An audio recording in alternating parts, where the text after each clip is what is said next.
of the IMU Centennial Mathematics Without Borders, and we are looking forward to a great program of panopticon of mathematics. My name is Anna Wienhardt. I'm a member of the scientific committee for this IMU Centennial and also a member of the ICM structure committee, the IMU structure committee. And it's my pleasure to start this morning by introducing Laure Saint-Raymond. She's a professor at IHS and also, as I learned yesterday, director of the Institute for Mathematics of Planet Earth. And she will tell us about dynamics of perfect gases from atoms to fluid models. Laure, the floor and the microphone is yours. Okay, thank you very much to the organizer for their invitation, and also thank you to all of you to be thanks to all of you to be here this morning. Okay, so I decided to give the lecture not in this chair because it's a bit too not dynamic, and I would like to talk about dynamics. Okay, so actually it's a very, very old problem, and which was first formalized by Hilbert in the ICM in Paris in 1900. Okay, and so I would like to report on some progresses during the 20th century and also during the very beginning of the 21st century. Okay, so I will try first to explain the question, okay, on a simple case, okay, which actually is easy to illustrate. So here you see that the motion, yeah, it moves. Okay, so that's the motion of a pollen grain. Okay, so that all these small particles moving here are pollen grains, and this physics experiment was actually conducted by Brown, who is here. Okay, and the question of physicists at this stage was: is it possible that these pollen grains are active particles? Okay, do they have some, you know, autonomy, independence? Okay, and why do they move like this? Okay, and so it was a very important stage, of course, because then the explanation for this motion was proposed actually by Einstein. Okay, which is here. Okay, and so the idea was a bit different. So the idea was that actually in the medium there are a lot of small particles like this, and that they actually deviate the pollen grain when they just collide with this pollen grain. Okay, so that's really important because, of course, at this moment, it was not clear that matter was constituted of these small atoms. Okay, so from the physical point of view, it was really an important stage. And of course, it was also a very important stage for mathematics because it corresponds to the introduction of the Brownian motion. Okay, so probably most of you know this Brownian motion. And what I would like to explain is this global picture. Okay, so here you see that if here you have this microscopic model proposed by Einstein, okay, where essentially you have all these microparticles which move in all directions, and then they collide with this big particle. And so what is important here is that in this model, you see that the distribution of microparticles is random, okay? And then you see that, so in this model it's very simple because you just neglect the feedback of the big particles on the distribution of microparticles. So you assume that really all is known about this distribution of microparticles and that it's random. Okay? But still it's a microscopic model because you really describe all these small interactions between microparticles and pollen. Okay, then you see that actually it was the motivation to introduce this Brownian motion, and then of course it was defined in a more proper way by Wiener and Levy, and so you see that it's already another level of description, because here you completely forget about the microscopic particles. You forget that all these particles have a size, and then you describe the trajectories of the pollen grain as continuous trajectories, and you just say that increments are independent, so you keep a track of this randomness, and that these increments are Gaussian, so you know the variance of this increment in the position. Okay, so that's the definition, more or less, of the Brownian motion. Okay, and so you see that the connection between these two levels of description is just that you just forget about the size of the particles. It's just assumed to be 0 in the limit. Okay, and then of course this Brownian motion is also related to more macroscopic description of the gas or of this pollen grain. If you look at the motion of the pollen grain on a very, very long time and also a large spatial scale, then what you can see is just a diffusion. Okay, and that's of course is very well known. So that these laws from physics actually they go back to Fourier and for the temperature and to Fick for the density. Okay, so you see that if you look at this rescale problem with long time and large spatial scales with parabolic scaling, so I will not discuss this, but you get this complete picture from microscopic to macroscopic, and in between you have something here which is a statistical description. Okay, and so, but here you see that there is still something which is not completely microscopic, and at least that you don't really understand at the microscopic level, which is the origin. Okay. Oh, okay, of course it's here. The origin of this randomness. Okay, so that's not clear. Here you just assume that all these microscopic particles are distributed randomly, but you don't really explain why this produce somehow these random collisions, okay, dynamically. Okay, so you can assume that at some point everything is random, but then you have also to understand why it's now random as a dynamics. Okay, so now what I would like to do is just to explain the counterpart of this picture for a more complicated system, although it's still very simple from the physical point of view, which is a very simple model for perfect gases. Okay, and so this, of course, has a very long history, and I think that if we should date back the history of this problem, probably Boltzmann is the main guy in this story. Okay, so here the microscopic system is a very, very simple system, so that probably all of you know it's just like a billiard. Okay, so you have very small balls. You assume that all atoms here are just small balls, so they just move straight with uniform motion until they collide with another atom. Okay, so of course it's not really the physical model, but it's, say, a simplified model. Okay, and at the point where they collide, you just assume that they have elastic reflection, meaning that the collision will preserve both the energy and the total momentum. Okay, and then you have this very simple reflection law, which is just elastic reflection. Okay, so that's really a simple model, and say in principle, except for a zero set of initial data, then you have a unique, completely deterministic dynamics. Okay, so the problem is when you have multiple collisions or these kind of things, but this happens with zero probability. Okay, so that's the kind of system that you would like to understand, because you can imagine that it's a very simple model for your gas. Okay, and of course you have to prescribe a bit the scaling. Of course, this is really something which is important. You see that if you put a lot of balls in just a finite box, then after a while you have just a problem of packing. Okay, that's not at all a model for a gas.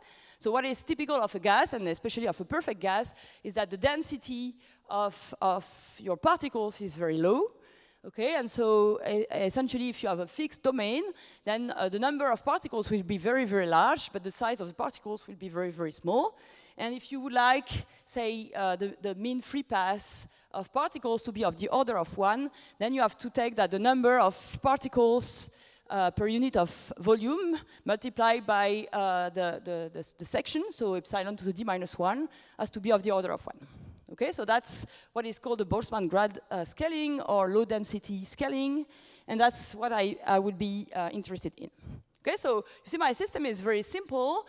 I have this very small particles moving around, and then I would like to say something about their dynamics. Of course, you see that if you consider this as a problem of a dynamical system, it's a very, very complicated system because the phase space is very, very high dimensional.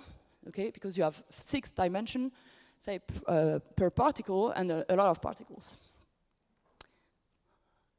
Okay, so now, what is the picture that you are expecting? So you see that you have still these 3 levels of description. So here, this is the microscopic model. So that's exactly what I just described.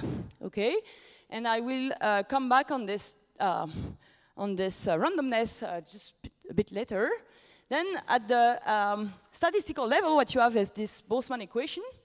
Okay, so it's already a statistical model, so you don't really describe all elementary particles, but just the statistical behavior of these particles. Okay, and of course, what is really different from the previous case is that now interactions are nonlinear. Okay, because you, of course, take into account the feedback of all the particles on each one of these particles. Okay, and what is really important, so, and actually it was stated like this in Boltzmann work, is that you assume in this model that the distribution is chaotic, so chaotic is not the same, has not the same meaning as is dynamical system. Chaotic here in statistical physics means that actually you have kind of independence between particles, so that essentially you can assume that the joint probability of having 2 particles in 2 prescribed states is just the product of having each particles in the corresponding state. Okay, so that's the notion of chaoticity in statistical physics. Okay, and then you have also macroscopic models, of course. So that's the usual equation from fluid dynamics, so Navier-Stokes or Euler, and you see that, okay, that's something that I will not comment today, but this is something that has been studied a lot at the end of the 20th century especially, so which is called this fast relaxation limit. So when you just rescale time and space, then you get this microscopic equation. This is a mathematical challenge, but what I would like to focus on is this other thing between microscopic and mesoscopic. And the reason why it's really interesting, and actually I think it's connected to the lecture yesterday by Stéphane Mala, is that you see that there is a very, something which is really different in between these 2 levels of description, is that the first one is completely reversible. Okay, of course, if you have a billiard, you reverse all velocities, then you go back to the initial state. While this Boltzmann equation is known to be irreversible because you have this H theorem, so you have the entropy, which is, okay, increasing for physicists and decreasing for mathematicians, just a problem of convention. Okay, and so you cannot, so, and this is really related to the fact that the Boltzmann equation loses some information. Okay, so I think really this Boltzmann thing is really the origin of this question on information theory. Okay, so the question here that I would like to understand is this low density limit, which was first described mathematically by Lanford. Okay. Nothing happens, right? Okay, maybe I can just do it like this. Okay, and so you see that really the question here is that at this microscopic level, you can assume that at time 0, you have independence between the particles. Okay, that's fine. But then you need to understand why this chaos property will propagate with time. Okay, so that's really the point. Why is it true that somehow the randomness at initial time can be transferred to be randomness in the dynamics? Okay, that's really the main point here. Okay, so now I would like to tell you some small things about what we are able to do on this. So, as I told you, the very first important stage in this problem was the theorem by Lanford, which was, I think, in 1975 or something like this, okay, which actually tells you that this Boltzmann equation has to be understood as the law of large numbers for this system. Okay, so you have this system of particles all moving around, and you have a probability, okay, on the initial data. Just because you don't know exactly the initial distribution, you know something that you can observe, so you know the typical distribution of these particles, you know that you expect them to be essentially independent from each other, but then you see that if you look at the microscopic details, then you have a lot of possibilities, okay, just exchanging particles or just moving them of a distance of the order of epsilon. Okay, so you have this probability density, okay, and then when the number of particles, the typical number of particles goes to infinity, then you have a law of large numbers, and this law of large numbers tells you that all the dynamics will concentrate around this Boltzmann dynamics. Okay, so that's really has to be understood as the average behavior or most probable behavior. Okay, so of course you see that if you just describe the most probable behavior, you have lost a lot of information, so there is no paradox in the fact that entropy will be increased, so that you have lost information. Okay, so that's what was known by Lanford, actually only for a very short time, so that's another thing that has to be discussed.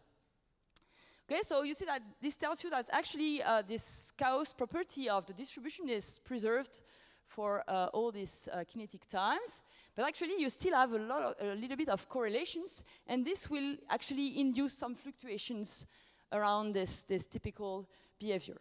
Okay, so a first thing that you can say if you look at these correlations is that actually you have also a central limit theorem. Okay, so if you just now look at the fluctuation field, so that's the rescaled difference between, say, all the dynamics and their expectation. Okay, then you expect that they will. So the right order is this square root of mu, and actually you get a dynamics for this fluctuation, which is a stochastic PDE. Okay, so you really see at this level that, say, the noise at time 0 is transferred as a dynamical noise. Okay, and this is really the combination of two things.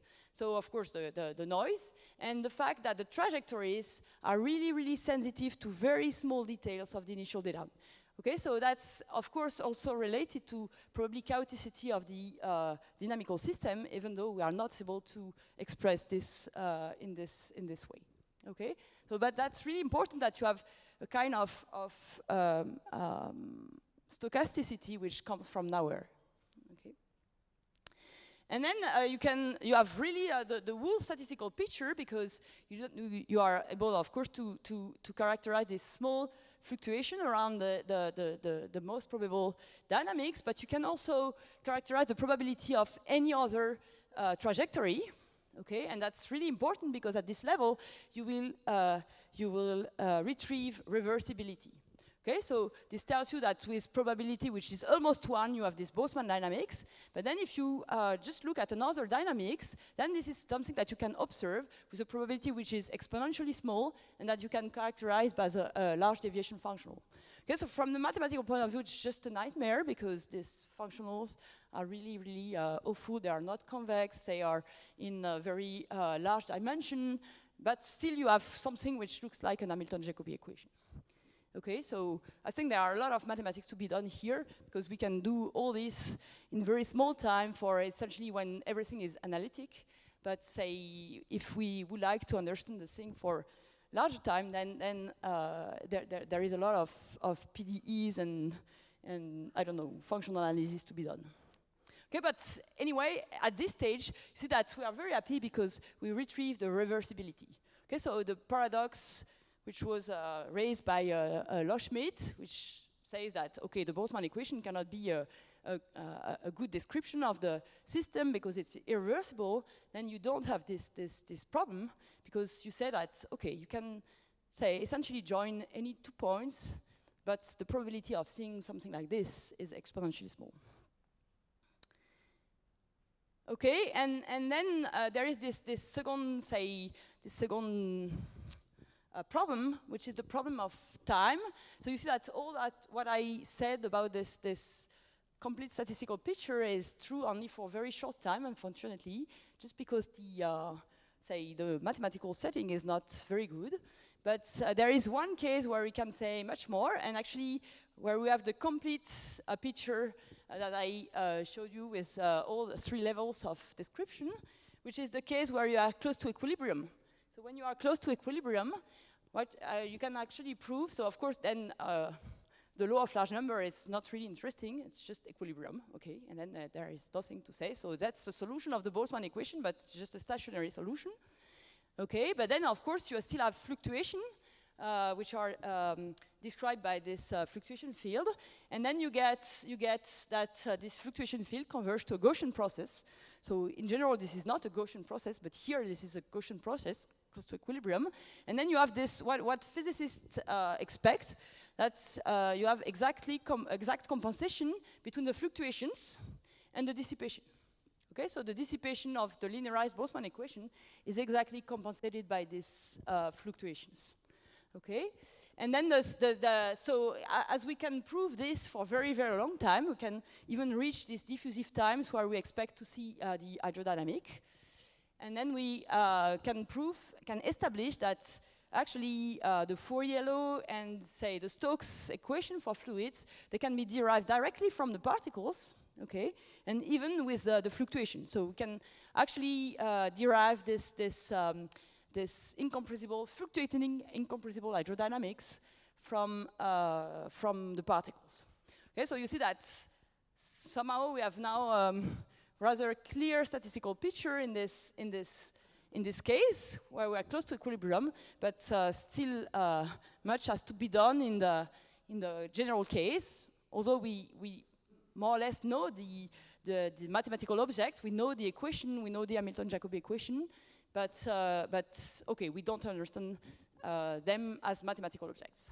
Okay, I think it's time to stop, and I thank you very much for your attention.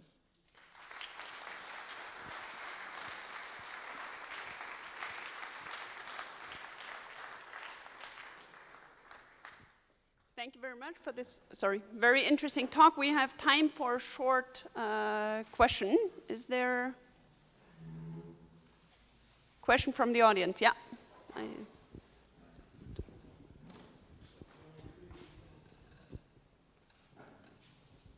So in your statistical description, everything is Gaussian at the microscopic level, and the non-Gaussianity phenomena happens at very large scale. There is no good non-Gaussianity which happens before, like at Navier-Stokes scales or something. So at the scale of the Navier-Stokes, I don't really know, because we are not able to derive this hydrodynamics, this fluctuating hydrodynamics, say in the non-linear setting, so far from equilibrium. And so at equilibrium, yes, everything is Gaussian, but I suspect that this is not, say, I'm not sure, so I'm actually sure that it's not really Gaussian at the level of the Boltzmann, the fluctuating Boltzmann equation. Already there, okay. It's, yeah. Okay, thanks. Thank you. Any other question? Yeah, I come around.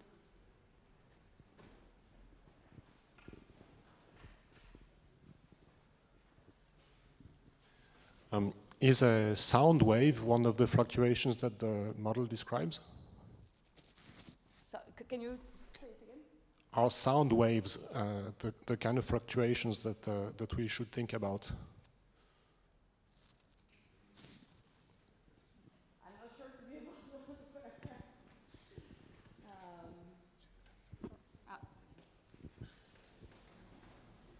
to actually, I don't know.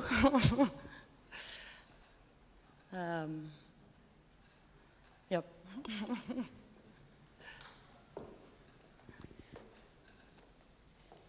Okay, so I think we unfortunately I have to cut it here and move to the next talk. So Lord, thank you very much again.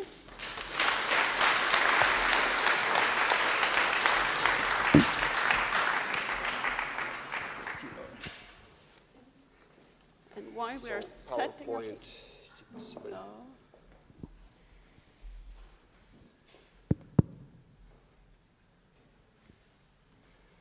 So while we're setting up the slide for the next talk, it's my pleasure to introduce Stanislav Smirnov from the University of Geneva and the Chebyshev Laboratory in St. Petersburg, and he will tell us, when the slides work, of crystals and corals.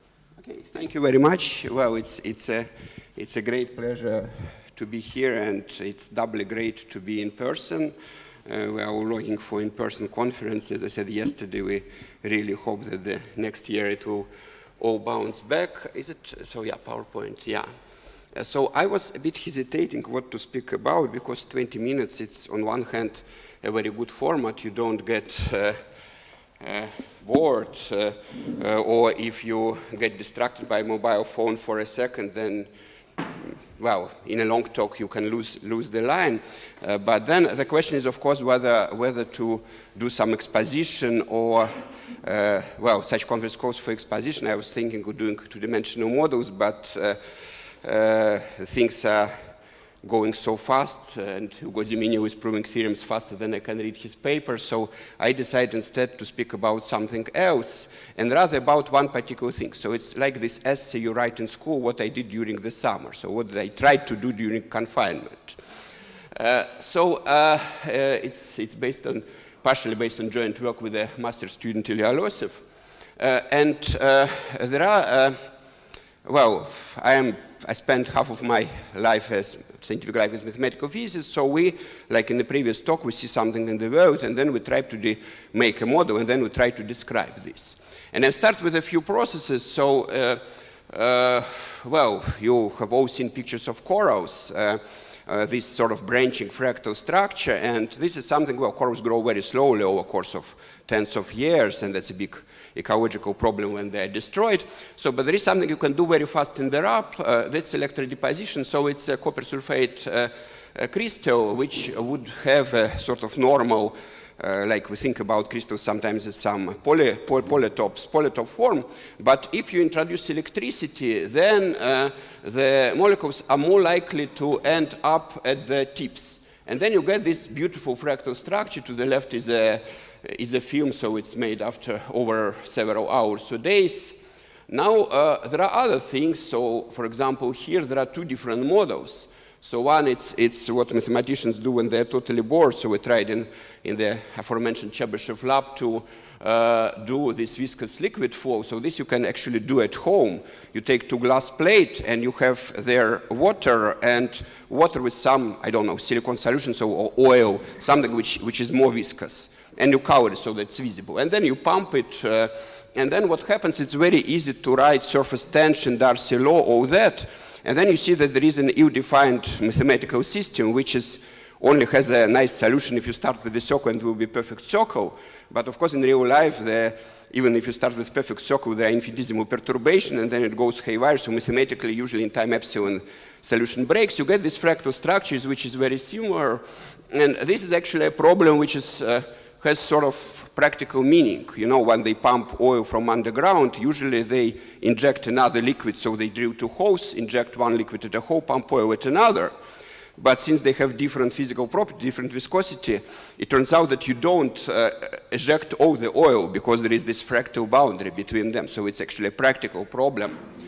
And on the right, it's a piece of rock. It's not a fossil plant. It's actually one Stefan Rode and I found in the mountains, and it's just a liquid sipping between two layers. So it's yeah, I will speak about flat models for the length of this lecture for two reasons. I'm complex analyst by education, so I am a two-dimensional person. And also it's easier to understand what is going on. You see nice pictures, but all the theorems I say, they actually apply to 3 dimensions as well. So those are, well, the pictures, they look very similar, though they are very different phenomena here. But there are also pictures of a similar fractals which are slightly different. So on the right you see what is called Lichtenberg figure. So this is a lightning in a piece of plexiglass. So you shoot a huge electric charge in the middle of plexiglass piece. If you want to have two-dimensional picture, then you put it in between two charged plates, then it becomes two-dimensional. You can actually buy them on eBay or on Amazon. They actually, the big size, they cost a lot because usually when you do this, I tried in the lab, like in 9 cases out of 10 it breaks. So it's not very expensive to do, but it's very expensive to wait till it doesn't break. The left is actually, it's in Edinburgh Library, so it's actually actual penicillin grown by Alexander Fleming, and it's not fractal, it's a disk, but the boundary is fractal. So it's kind of, you see, there is this less fractal thing on the right, more fractal on the left, and the things which you had before, they are kind of in between. So physicists proposed two models for that, or rather one model and then generalization. So the first is called DLA, or diffusion limited aggregations, was introduced by two well-known physicists, Witten and Sander. It's not Ed Witten, it's another Witten, so it's a solid-state physicist. Then a few years later, by Niemeyer and others, it was generalized. And those are very easy to define models. And the interesting thing, if you Google on Google Scholar, there will be literally thousands of papers about them. So there are like 50,000 papers which mention them, at least 5,000 which study them, and there is only one theorem. So it's kind of an extreme case. Well, there are more theorems, but there is one theorem which is the theorem. So here is the model. So this is an animation which, well, it's in Russian because I did it when I explained to high school students what I do for a living. And then I somehow lost, well, the guy who did Thomas Safkin, he somehow lost the original file, so I couldn't change the language. So what you do, you start particle motion from infinity by random walk until it attaches to the aggregate. The motivation was that you look at the aggregates on the Teflon walls of diesel engines, nothing sticks to Teflon. But if something is stuck to Teflon, then other things can stick to this thing. And things, they move around by Brownian motion, which Laura has shown to us 25 minutes ago. And then, of course, for simplicity, we started twice the radius. It's more or less the same effect. And we do similar particles at the same time, which would be the case for the real Brownian motion, that not one particle moves, but a lot of them move. And then you get this sort of a fractal structure. So very easy model. You start with one particle. You do Brownian motion from infinity until you hit. And on the plane, it's recurrent, it always hits. Then you start the third particle, and so on and so on. You can do it on a lattice with random walk, like in this animation, or you can do it with Brownian motion. Now, let me just, wait a second. Yeah, so this is just examples at different stages. Now, the law of attachment of particle is given by harmonic measure. Now, it's a really important object. Well, there are several definitions. I've given here 4. So the first is the heating probability of Brownian motion.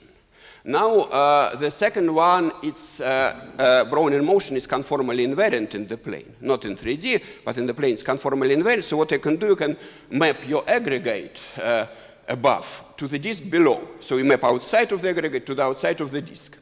On the disk, Brownian motion has uniform heating probability, which is the length, and then you map it back, you get harmonic measure. Also, it's equilibrium measure for logarithmic potential in the, well, the usual sense. And it also, this is a measure which gives solution of Dirichlet problem. If you have boundary values of a function, a harmonic function, and you want to determine its value at point z, the way to do it is you start at z Brownian motion, and you look and you integrate the values of function on the boundary against heating probability. Or the same, you integrate the values of the function on the boundary against harmonic measure, and then you get value at this point. So here you see that harmonic measure depends on the starting point of Brownian motion, but that's not very important for our discussion, because if you take two nearby points, it's comparable, and in our case, usually we think that it goes from infinity. Okay, so that's DOA. Now the electric breakdown model, you take a power of harmonic measure. Now harmonic measure was a measure. If you take a power, it's no longer a measure, it doesn't sum to 1. So you have to normalize by the sum of omega j to the power eta. And if you see eta equal 1 gives you DOA, now eta equal 0 gives you 1 normalized. So it's a uniform probability. At any place where you can attach, you are equally likely to attach. And that's exactly the bacterial growth model, which is penicillin, and which is called Eden model, but it's not Eden word, it's Eden person. So I actually, for a long time, I thought that it's Eden model because of connection to heaven, but then because there is like Eden state in cellular automaton, which you can live, but you can never reach, but then it turned out that it's a person, yeah. Well, actually, when I was in undergrad, I saw that Levi-Civita, those were two mathematicians, and Levi was Paul Levi fame, but, well, how ignorant I was. Here are very good pictures. So on the left, there are pictures for the original paper by Neymar for the electric breakdown model for eta 0.5, 1, and 2. So 2, it's basically like very close to lightning. Eta equal 1 is delay these crystals. At a 0.5, it's not bacterial growth, but you actually can observe this in bacteria. To the right is one of the latest papers. So now in principle, we can do pictures up to 1 billion particles, but it's like one-time thing. But if you want to do several of them and then calculate some properties, then several million in our case. So this were done by Belayev and Gribenkov, Belayev from Oxford, Gribenkov from École Polytechnique. And what is interesting is that they observed, it was not clear to physicists, that for random walk and Brownian motion, you actually get different pictures. So for square lattice random walk, you see the lattice structure. And this is a bit surprising because in the previous talk, if you do the same Brownian motion model on square lattice or on in the plane, you get the same limit from random walk. Random walk on any lattice will give you the same Brownian motion. And here you see this, and the funniest thing that you see this only after many iterates. In the beginning, it looks completely anisotropic homogeneous in every direction, but then you start seeing the lattice structure. Okay, so I said that there is one theorem.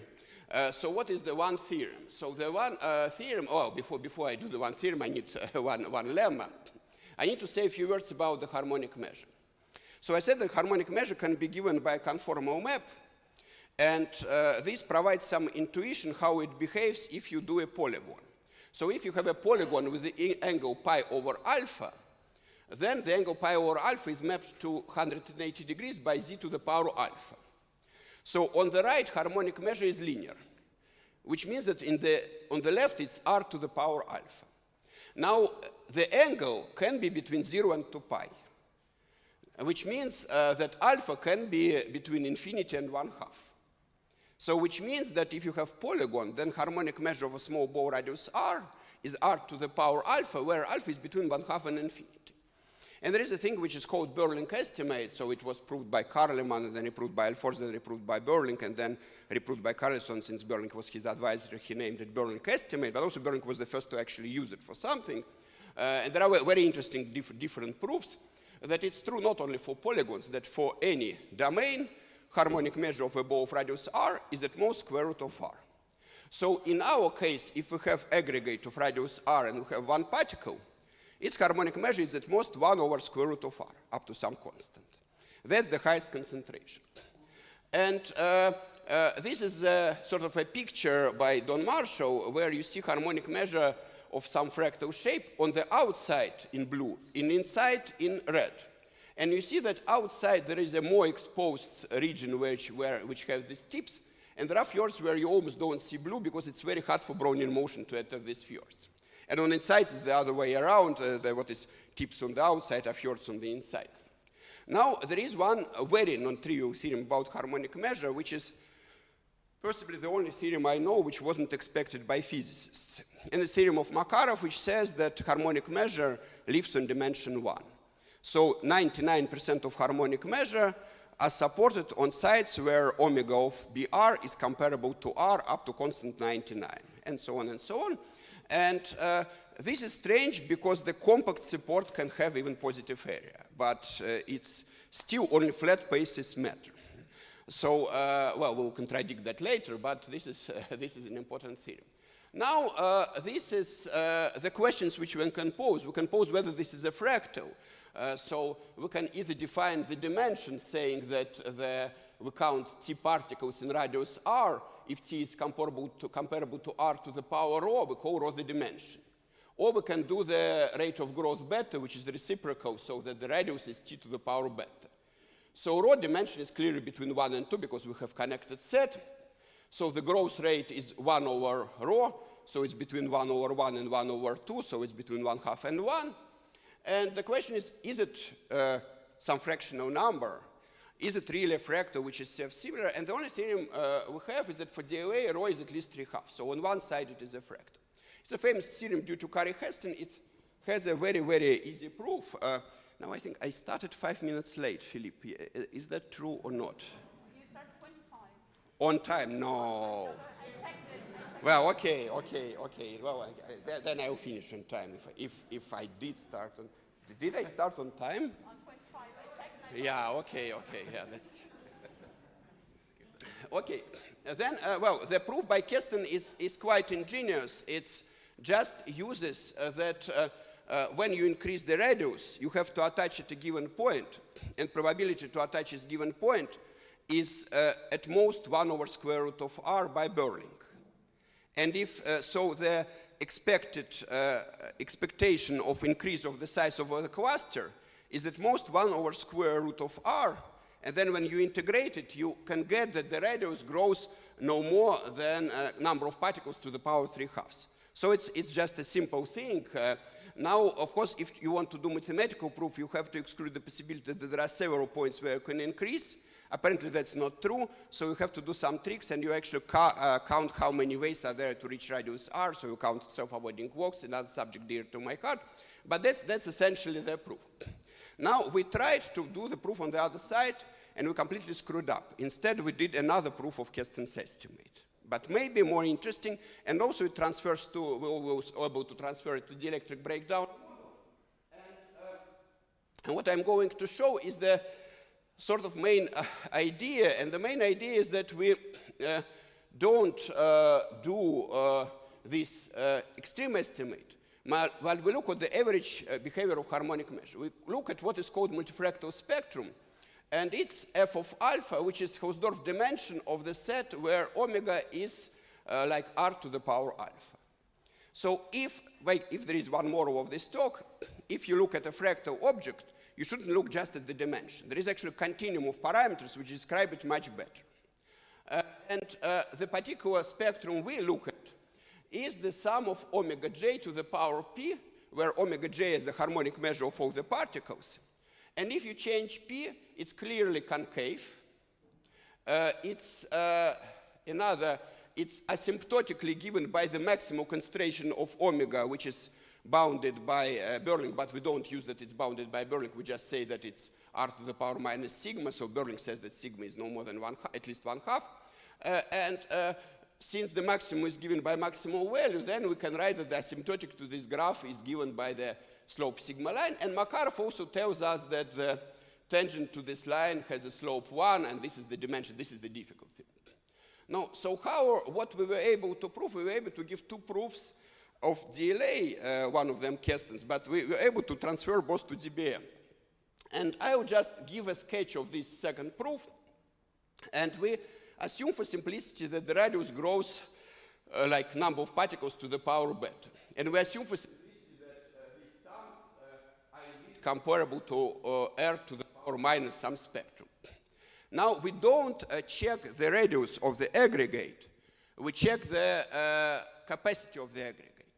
And capacity of the aggregate is the electrostatic capacity. It's a well-known theorem that it's comparable to logarithm of the radius. But if radius not always grows, sometimes when you add to the fjord, the radius is the same, capacity always changes. So it's easier to keep track of capacity. And capacity each time when you attach something at place k grows by omega squared. So there is, in complex analysis, it's a very easy calculation of conformal map. If you want to random walk, it's also calculation with, though I never seen it in literature, it's some nice calculation with partition function. Well, maybe I should write it up. So now what we do? Probability increase of capacity if we land at site k is omega squared. Probability to land at site k is omega.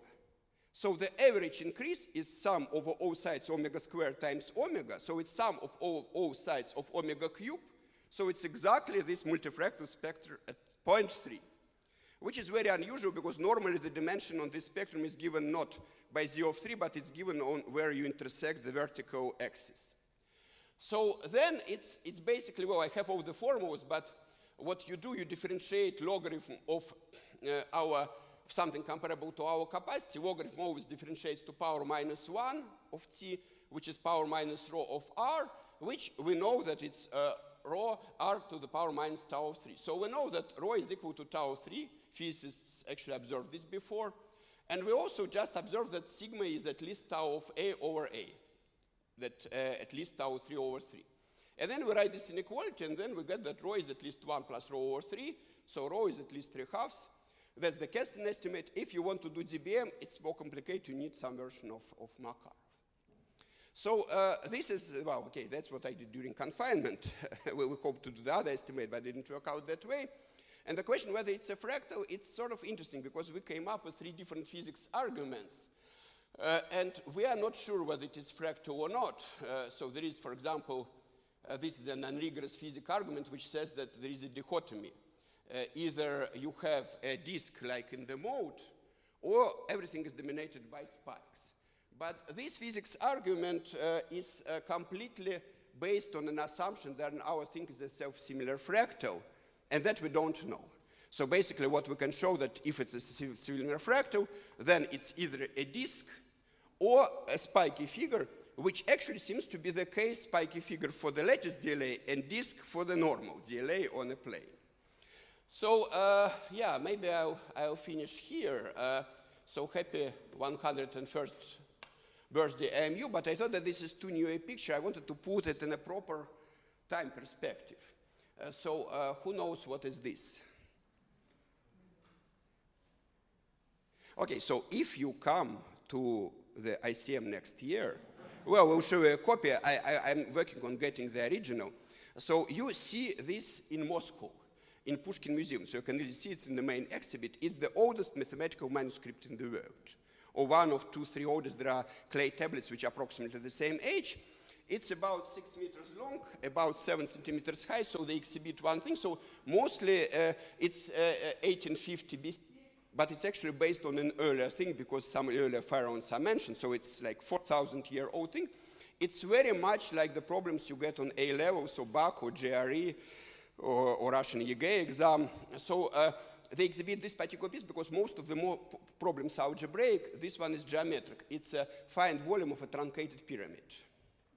And there is an interesting thing. So those were Greeks who brought us the notion of the proof. Egyptians and Babylonians did a very good mathematics, but they didn't have a proof. And so, for example, the formula for truncated pyramid with Babylonians was, if it's A by A and B by B, then their volume was A squared plus B squared over 2 times the height, which is wrong.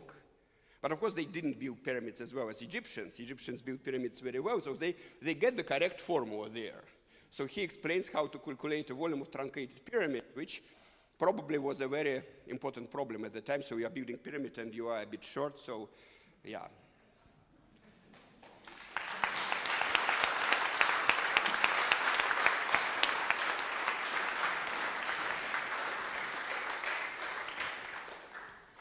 Thank you very much for this wonderful talk. So we have time for 1 or 2 short questions. Again, Yes. so I go there.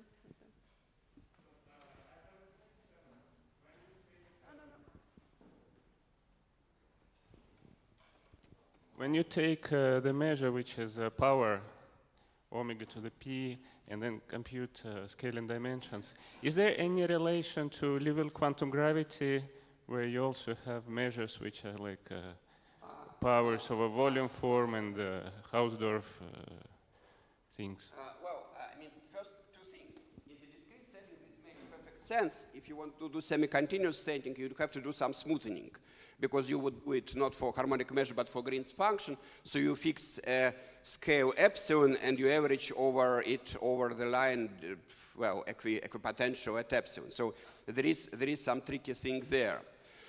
If there would have been no tricky thing, there would be a formal connection to Liouville gravity. And I remember that first time when it came up, we discussed it. So when Scott Sheffield was writing first papers, we had this discussion that formally DLA fits into this picture as a borderline model.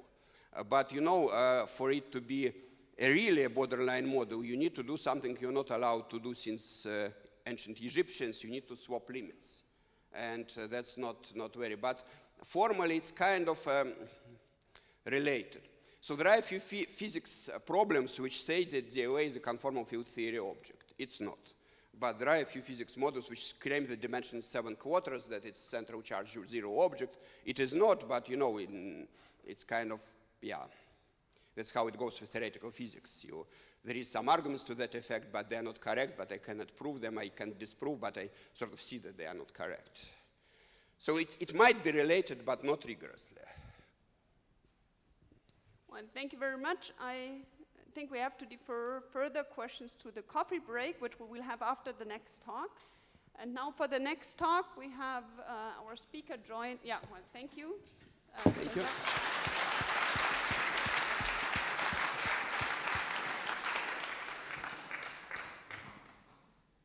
So for the next talk, we have our speaker joining us via Zoom. So 5 minutes? Okay. So we have 5 minutes. We have, then we can take another question. Yeah, there's one. I come with the microphone. Yeah, and I lost my mask in a while.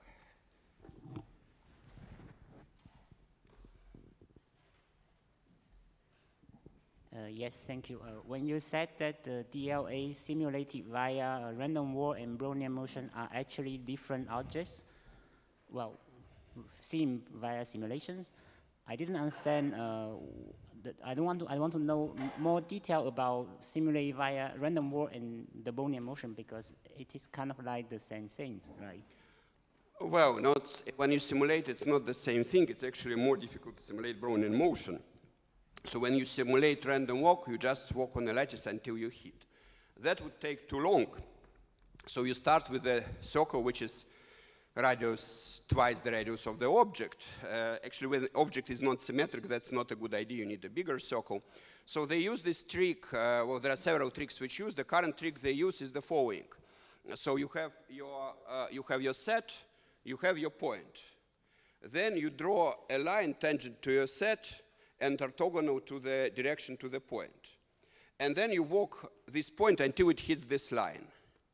So this is, you don't need to walk. You just can write this formula for the distribution, so it's very easy. This, I always forget the name, it's Poisson, Helmholtz, whoever. I always forget which one is online, which one's on the circle.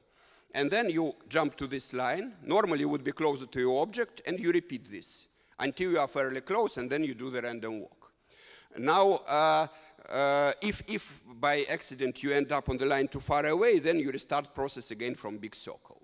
Now, this process can be done for random walk, but only take directions of the line which are parallel to the lattice. So for square lattice, it's with 0 or 90 degrees or 45 or 135.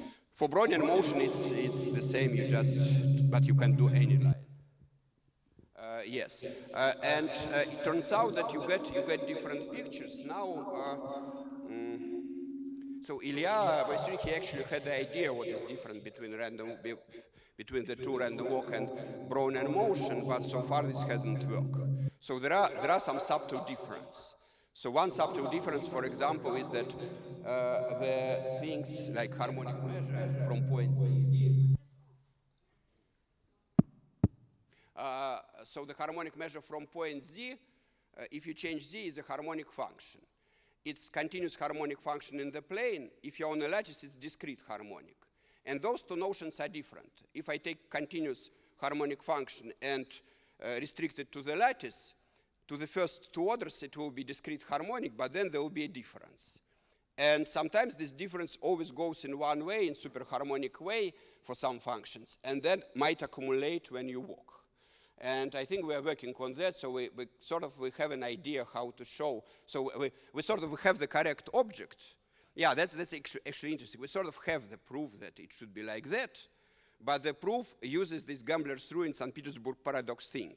So we play this coin toss game until infinity, betting each time twice the number of the things which we lost. As we were told in St. Petersburg by Bernoulli, well, if you come to St. Petersburg, we will teach you that St. Petersburg lesson, that you cannot do that. So, but if you do that, then you can actually prove that it has this shape. But it's kind of, it's always difficult in probability that if you run up into infinite expectations, then it's sort of difficult. Physicists think that it's okay, and they often write formulas like expectation of x squared is equal to minus 5/4. But here we sort of can write it on that level, but then it doesn't add up because we have infinities which we still cannot take care of. But it's really different. There is very sublime, minuscule difference, but it might add up over the course of the steps. Okay. Oh, good. Yeah, I thought I have to sing a song or dance or something to keep you occupied. Yeah.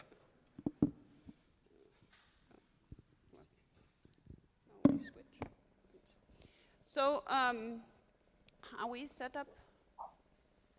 Yep. So then it's my pleasure to introduce the last speaker before the coffee break, Yang Tian from Peking University, who will tell us about geometrization. Please go. Hi. Hi, good morning, everyone over there. Is that okay? Can you hear us? Hear me? Yes. Okay, thank you. So, hello from Beijing. So, my talk will be on geometrization. So, this will be a very general talk. So, in last 20 years, the geometrization has played a fundamental role in application of geometric methods to studying problems which arise from other fields, especially in topology and algebraic geometry. So let's say we start with a compact manifold of dimension n. By a geometric structure, mean a Riemannian metric. So locally, this is simply a point. The units of geometric structures on a given space. So we need to find one which is useful because I mean, one can easily construct many geometric structures, and most of them are not very useful and hard to track by prescribing certain properties on the curvature.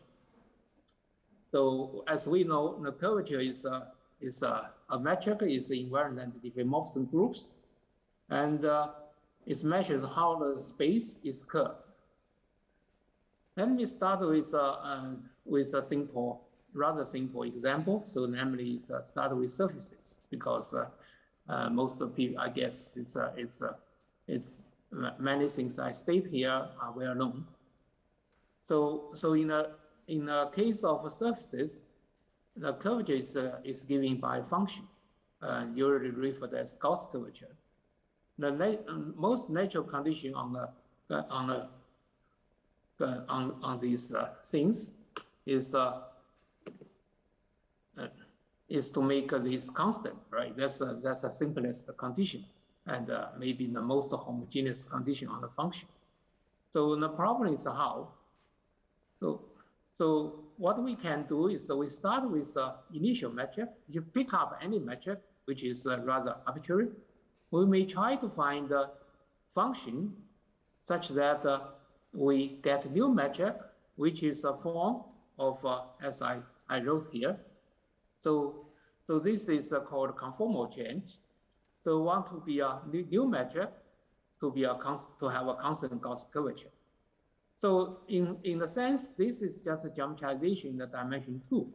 We want to find a good metric, and as we will see soon, this will imply other geometric conditions, topological conditions. So how can we find this U, or find this the target, the metric G?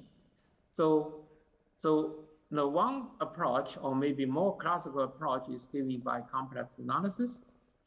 The given metric G0 induce a conformal structure, which make M become a Riemann surface.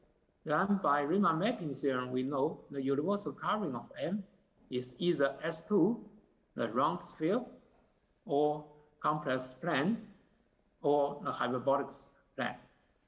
So then it follows we can have a solution, because on either of these standard space, either S2 or C2 or C or H2, they always have a standard metric, because let's say S2 has a round metric and the C has a flat metric and so on. So then you simply take a quotient, you solve the problem, But there's another approach which is more popular in these days, and where I believe it have more potentials as we apply this approach to other problems. So this is by PDE method. We look at this, we want this metric G to have a constant Gauss curvature, then the this is equivalent to saying U satisfy following equation. This is a semi-linear equation. So this equation has been studied for a long time, at least for maybe 50, 60 years. So it can be solved, the problem. First by elliptic method, by people like Nirenberg, Kastanweiler, and Obang, and so on, and many others. And later, in the later 80s and the 90s, it also solved by Ricci flow method. So namely by Richard Hamilton and Banjo, and with also a little observation, with some observation by myself and with other people to complete the final small state. So once we can solve this equation, so then we know the metric G has a constant Gauss curvature. Then we know the universal covering M is a standard, as I wrote before. Okay, so this method versus other method, the previous method has advantages at the beginning.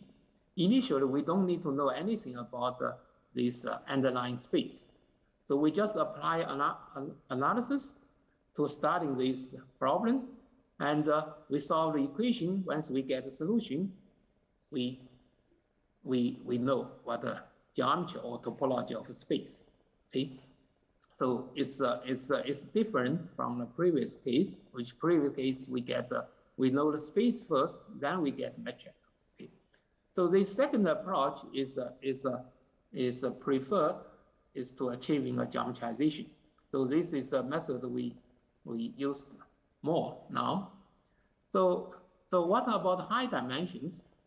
A metric G is Einstein if it satisfies Einstein equation. So this is a condition on the Ricci curvature, and the Ricci curvature is part of a curvature which measures a deviation of volume form from a Euclidean one. Because space is curved, so you expect that the volume form also varies as on the space. So the problem is this is actually dimension 2. It's the same equation as I wrote a moment ago. So the equation on the Ricci curvature is nonlinear system, and in general, in the dimension 3 and higher, this is rather very nonlinear, and it's a system. It's hard. It's very hard to solve, and so far we don't have a good method to solve in general in all dimensions. But if we assume M is a dimension 3, so let's for simplicity assume this is a compact closed.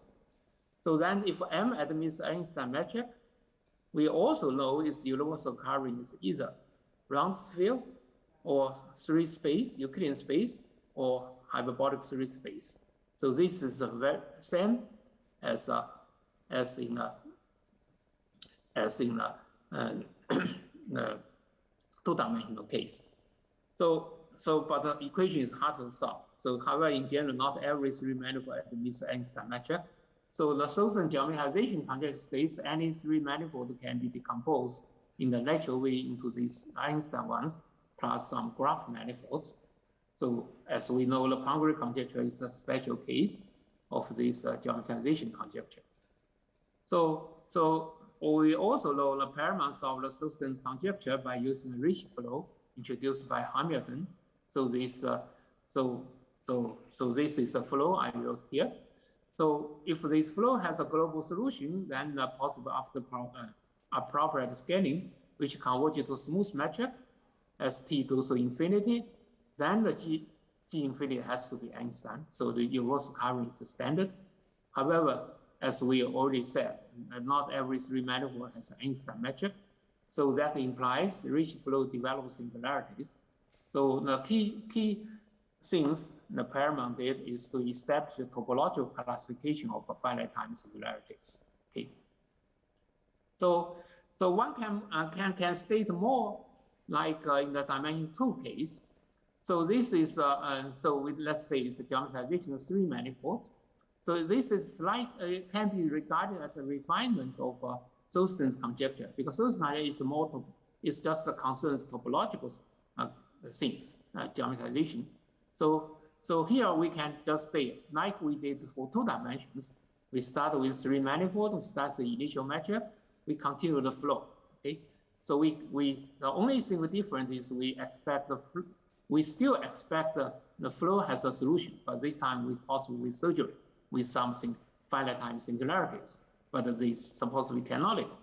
So then we want to see this solution become a classical solution, namely after some time there's no more singularities, and then we expect either this GT become extinct at finite time, that's a case for concrete conjecture, or after appropriate scaling, and GT converted to a finite set of canonical metrics. Okay? So these canonical metrics not only are Einstein metrics, there are also 8 kinds of other degenerate cases, as Thorsten discussed. Okay? So it's only 8 kinds of geometry. 3 of them are Einstein metrics. So this kind can be refined version. The Baumler has essentially completed part 2 and part 3, but we are still missing a part 1 here. So more recently, Baumler and Kleiner had found a way of constructing rich flow with surgery, which depends on initial value continuous. Okay? And Perelman didn't prove this. Okay? He only concerned topological parts. Okay? The surgery is, so this is more about the surgery. You want to do the surgery so that the solution after surgery is uniquely determined by solution before the surgery. Okay? So this is, in a sense, solves the part 1 in some weak sense. But that's good. That's already very good. As application, they solve the generalized Smell conjecture. This Smell conjecture claims the diffeomorphism group every 3-dimensional spherical space form deformation retracts to its isometry group. Okay, so original Smell conjecture is just for S3, which was solved by Hatcher, and by other methods. Of course, this Baumler-Kleiner's solution also give alternative solution for original Smell conjecture. Okay. So in dimensions 4, there are also the applications of rich flow, but this time the rich flow is or Einstein equations put less constraint on the underlying space. So, but it still can be useful. This is still especially Baumler is an ongoing project studying this, so for example, if we have if we know the rich flow sufficiently well in the dimension 4, and it's expected this rich flow will be able to be used to prove 8/11 conjecture. Okay, so this conjecture claims for any smooth spin 4 manifold, the ratio of the second Beatty number and the signature is at least 11/8. Okay, so the best gauge theory has provided some spectacular progress on this conjecture. So the best solution now is this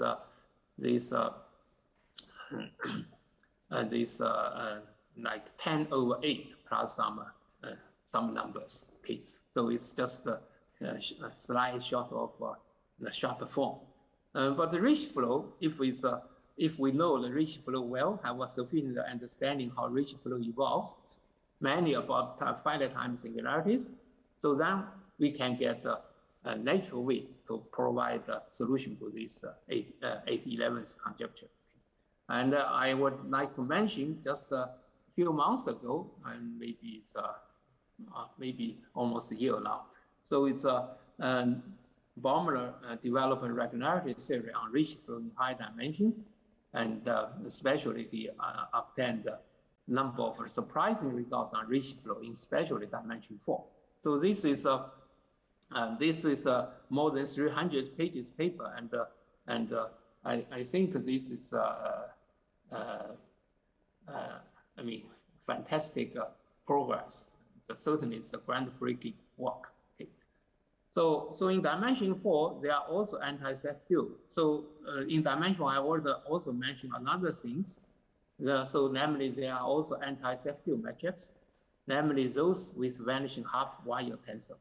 So as we know, the curvature in general can be decomposed into a few parts, and one of the most important part is a wire tensor. In dimension 4, because of group structures, you can split into a plus part, self-dual part, and anti-self-dual part.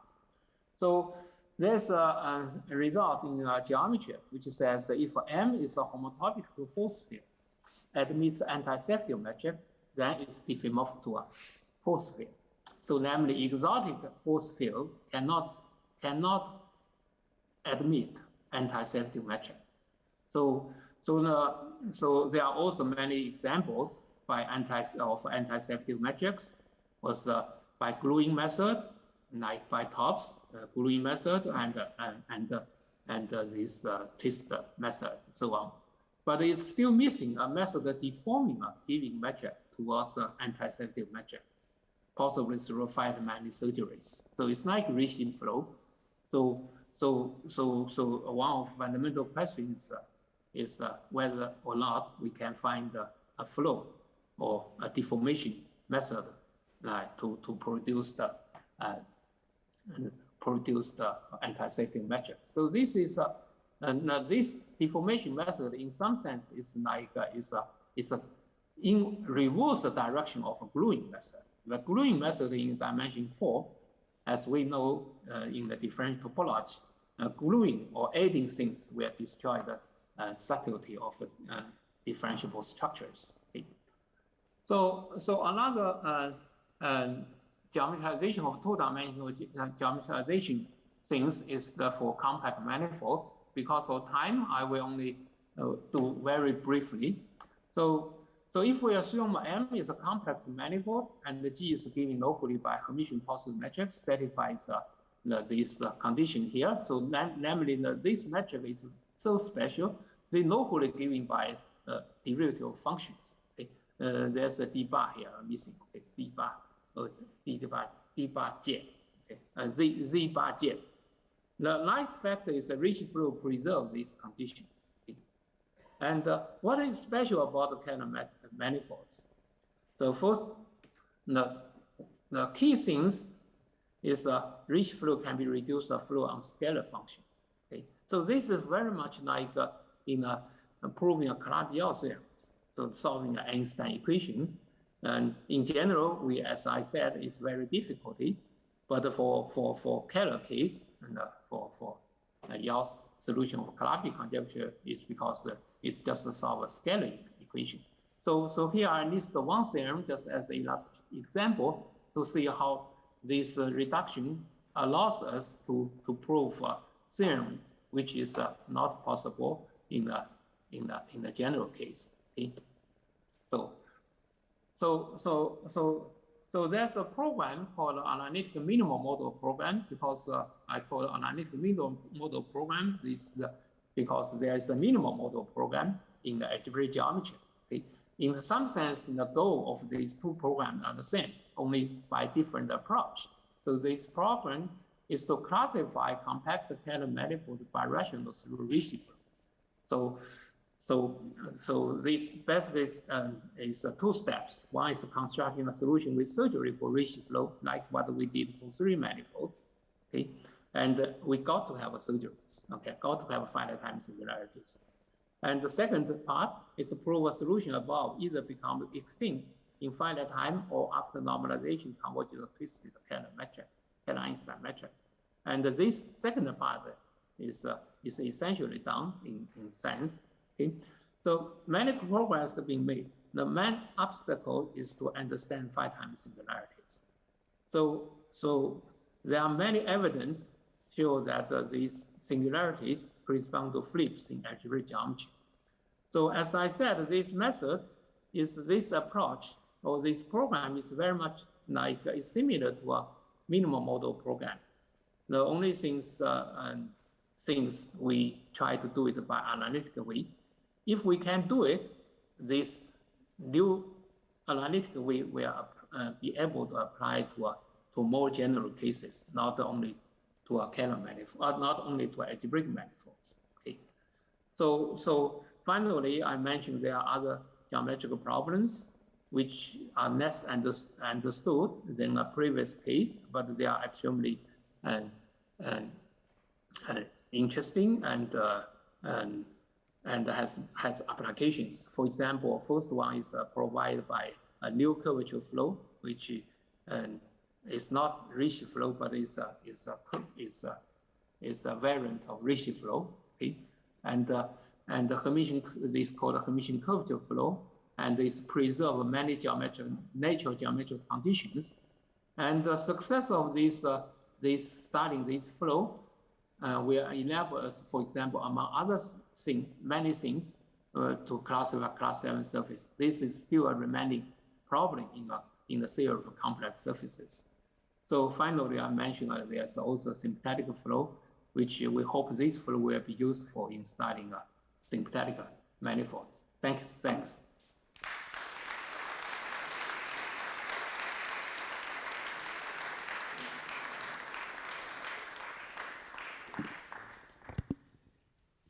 Thank you very much for this wonderful panorama of geometrization and its development in the past years. So I think we can take time for one question. Anyone in the audience wants to ask a question?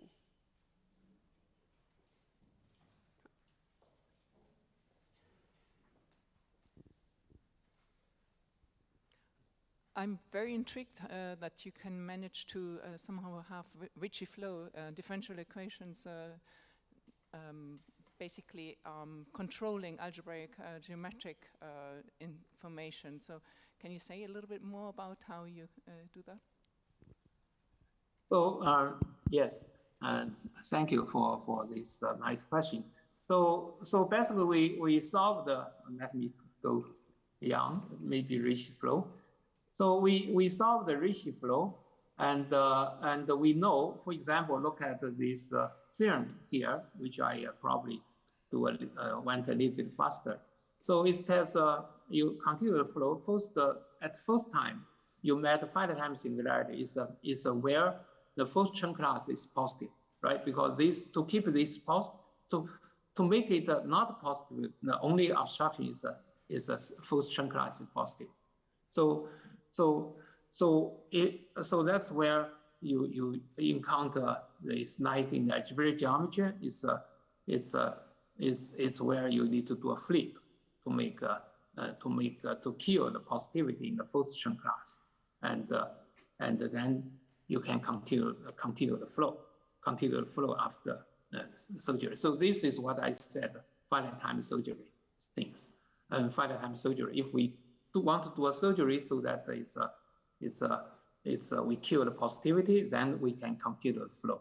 If we killed all the positivity in the first Chern class, that's like you reach the minimum model, like in the algebraic geometry. So then you have a global solution. That means you have a solution for all the time. So then you think about take a time, take t goes to infinity, take a limit, and this limit, as we already know now, is always unique. And so no matter what you start with, the initial things you start with, so the final limit is unique. And this is the canonical model of the space you start with. But of course, in this process, you went through some certain surgeries, or maybe corresponding to a flips in the algebraic geometry. So maybe in short, so finite time surgery in the algebraic geometry should be corresponds to a flips.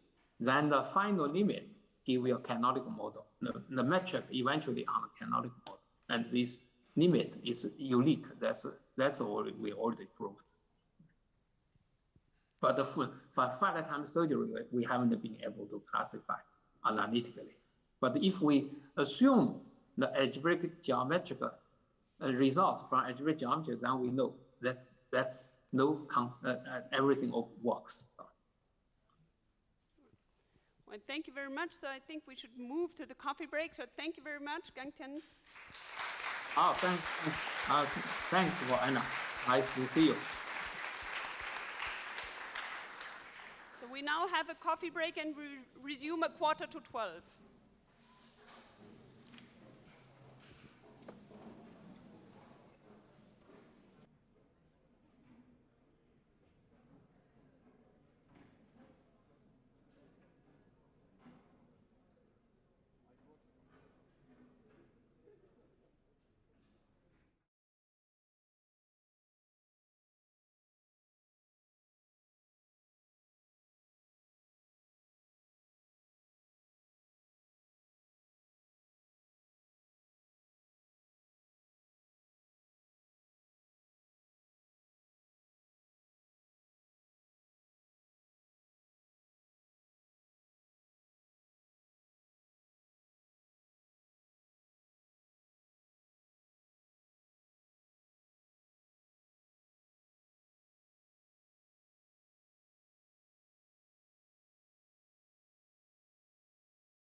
So let's begin the final session of this meeting, and the first speaker is Hiroku Nakajima from the Kavli Institute in Tokyo. Thank you very much for introduction. Do you hear me? Okay, it's great honor for me to give a talk at this Centennial conference of the IMU. I'd like to thank the organizers and the scientific committee for invitation. So in this 20 minutes talk, I decided to talk about my recent joint works with Weberman and Finkelberg. So I choose this topic because I like these works, and also I believe that these works show that there's no border between mathematics and theoretical physics. So in that sense, it is somehow suitable for the theme of this conference. Okay, our works are motivated by theoretical physics. So those Coulomb branch of three-dimensional supersymmetric gauge theory. So these concepts are introduced and studied from the mid-90s by various physicists, Seiberg, Witten, Hanani, and Kapustin, and many, many others. So what are the three-dimensional gauge theories? So you first fix compact Lie group, G, and also you fix its representation called matter context. So for given G and its representation, physicists assign a hyperkähler manifold, possibly with singularities. So Witten gave a series of lectures at Newton Institute. I was happy to hear his series of lectures at that time, and it was really beautiful and interesting story. But at that time, I did not understand their definition. So they say that Witten explained that for given group and representation, he can assign the hyperkähler manifold, and he explained its properties, the properties of these hyperkähler manifolds. But I don't know how to define the hyperkähler manifold in mathematical rigorous way. It's because the Coulomb branch is based on the purely is based on the quantum field theory, which is very difficult to justify in mathematical rigorous. And I kept this problem in my mind for many years. And then relatively recently, starting from 2015, we found a mathematical approach to this problem. So it took, if you compare the years, so you find that there are more like 20 years of the period. So that is somehow the evidence that somehow communication between I said that there are no border between physics and mathematics and theoretical physics, but on the other hand, it's not so easy to communicate. Okay, anyway, let's continue. So after this mathematical approach is defined, so we regard this, our definition, as a construction of varieties by a new method. So this method, so maybe I should point.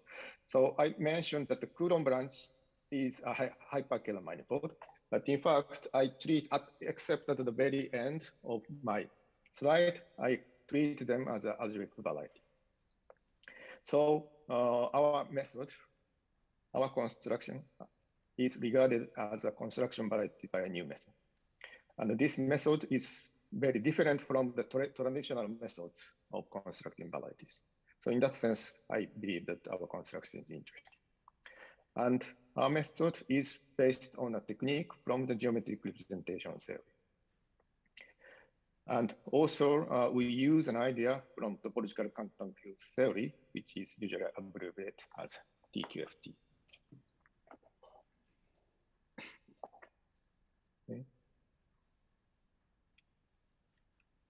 So first of all, as I said, we define the Coulomb branch as an algebraic variety. So we use the method of algebraic geometry, namely the language of schemes.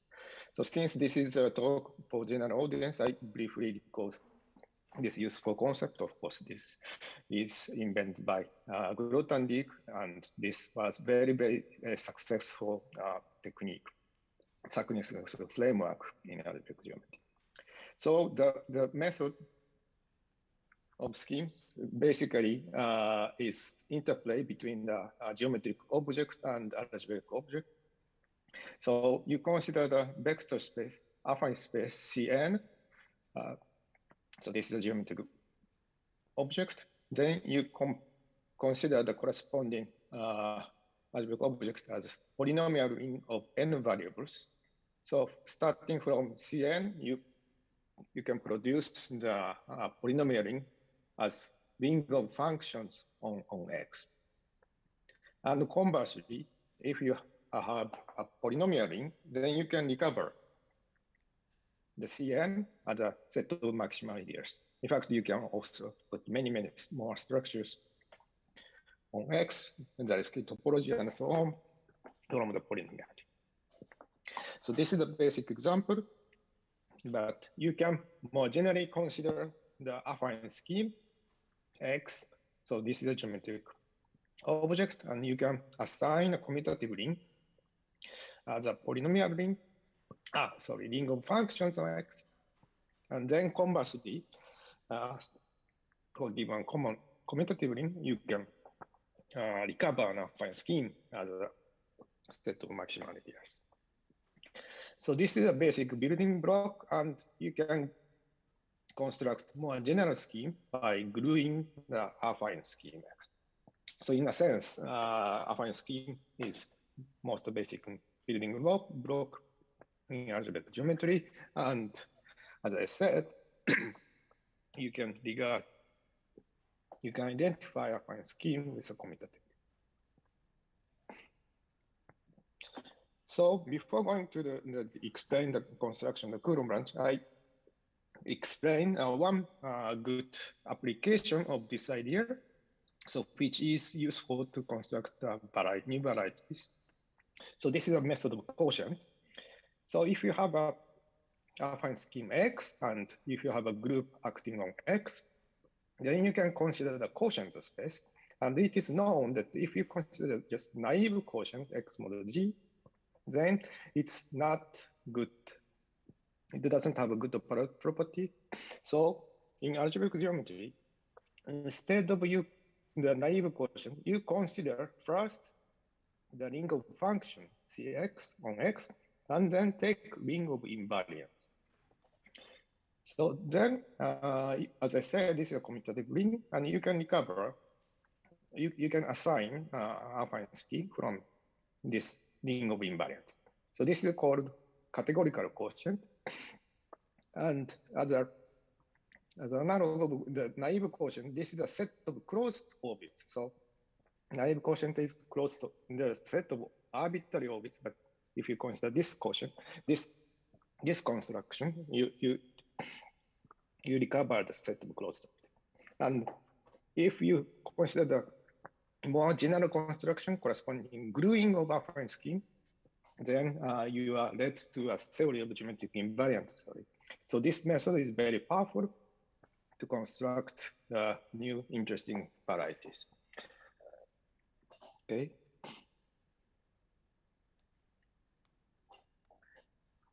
So the Coulomb branch is, as I said, is defined by using the language of schemes. So instead of directly constructing a geometric object, we construct a commutative ring instead. Then, as I said, by considering the set of maximalities, you can define the Coulomb branch as from the commutative ring. And we will construct this commutative ring by using the technique of geometric representation theory, as I mentioned in the beginning, and also the idea of topological compactness. So here, I think that this already illustrated that some new feature of our construction. So we usually construct the geometric object is more fundamental than the algebraic object. So when we construct the new varieties, we use geometric technique. But here we somehow employ the algebraic method, algebraic construction. So we first construct the commutative.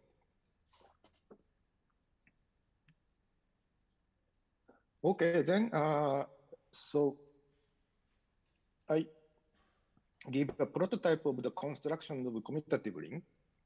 So this is a group ring of a finite group G. So let R be a commutative ring. Then maybe I should let RG be the space of functions, R-valued functions on the group G. So you have the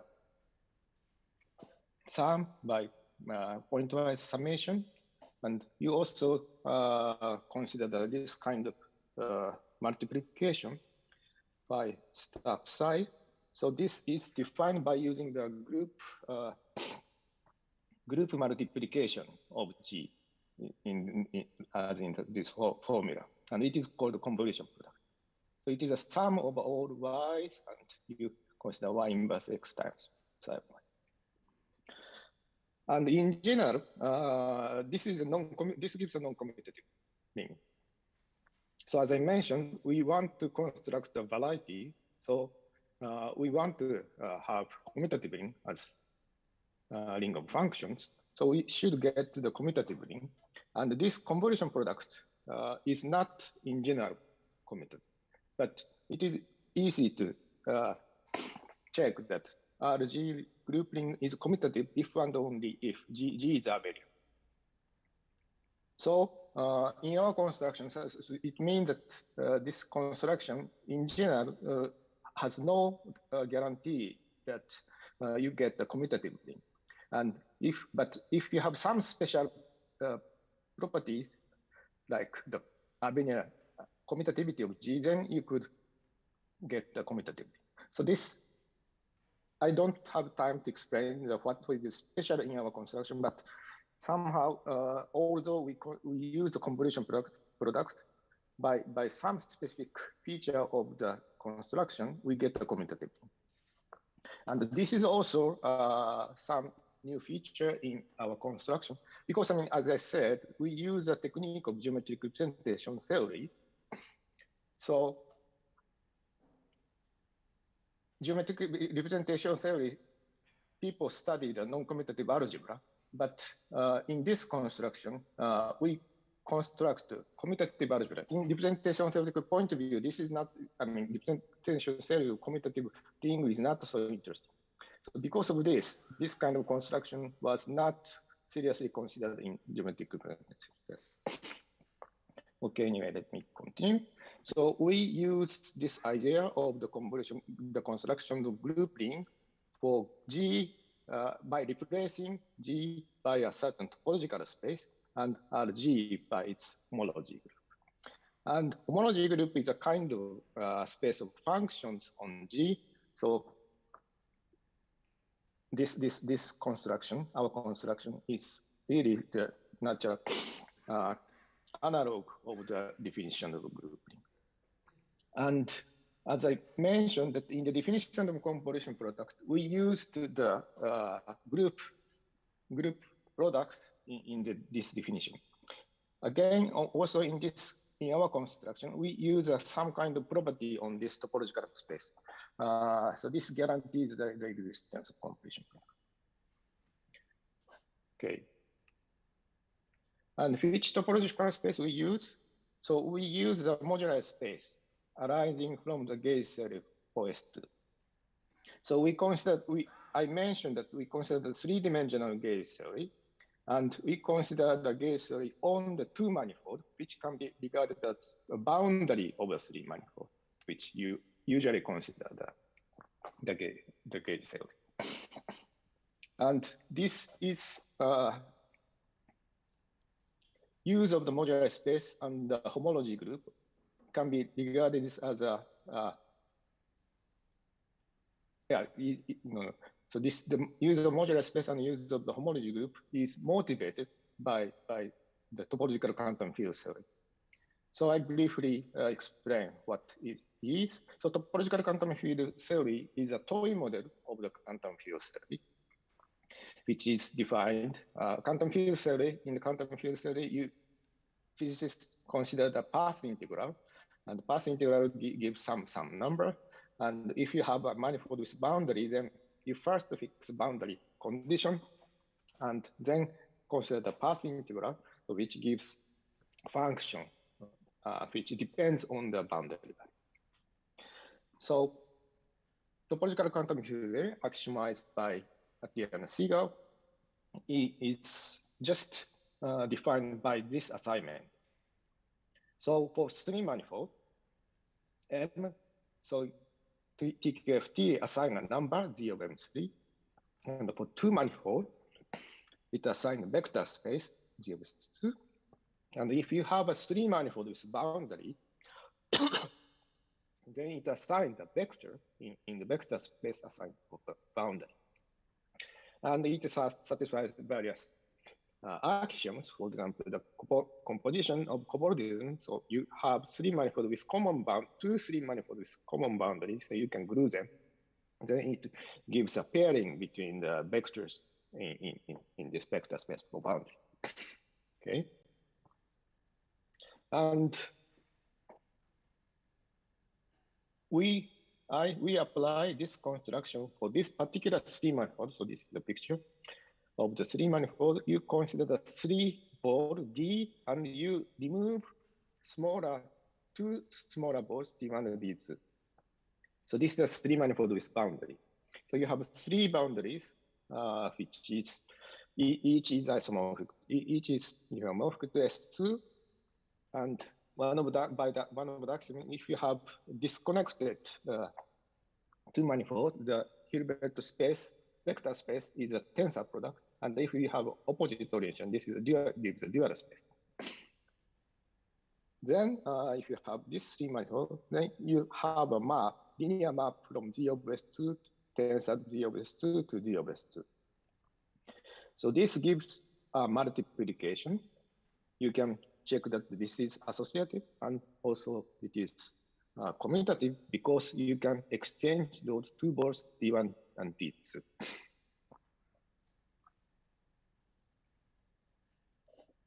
So the TQFT is in general, assigned for this gauge theory in particular, is not yet rigorously defined. In fact, in the usual axiom of TQFT, people assume that this vector space is finite dimensional. But in our construction, we want to construct a commutative ring, which is the ring of function on the variety.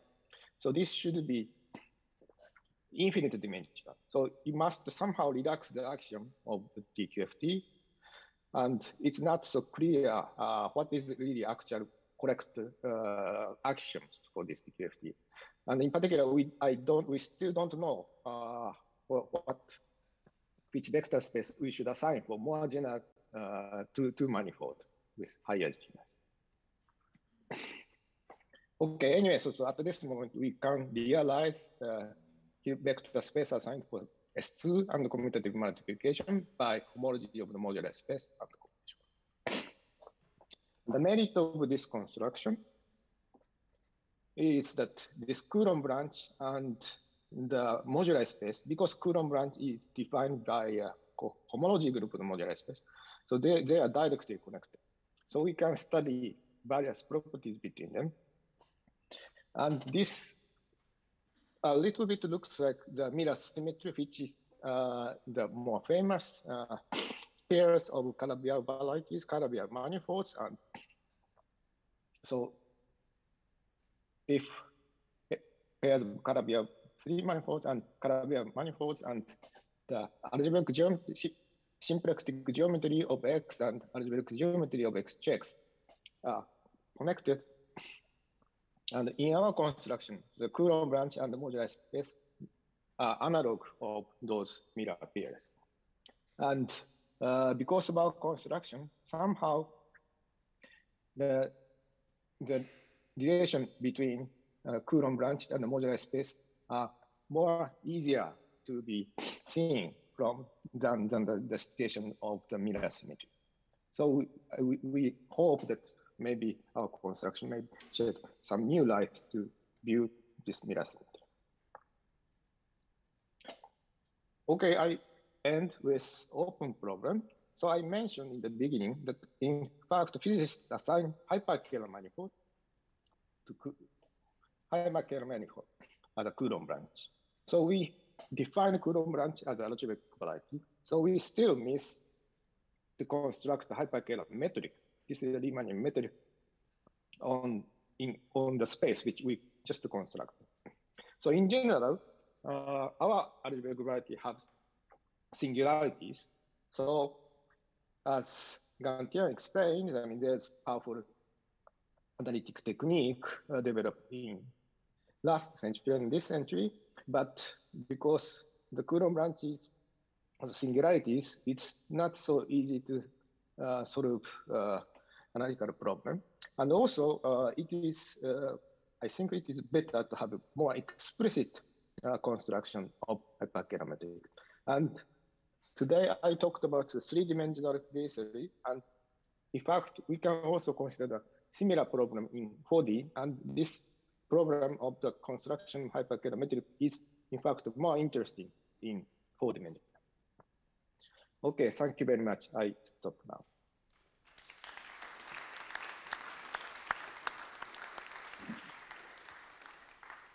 So thank you very much for this interesting lecture. So are there any questions?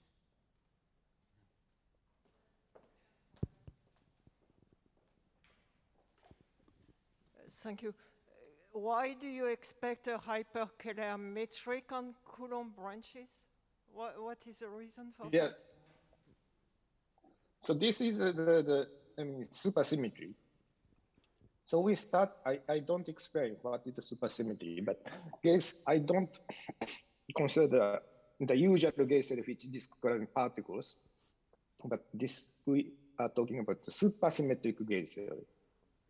Then the original idea, intuition for the Coulomb branch by physicists is that this gauge theory can be realized in a new way as a so-called sigma model, so which is the space which physicists consider the space of map from 3 manifold to a Coulomb branch as a target space. Then, in order to having supersymmetry, the target space should have nice structure.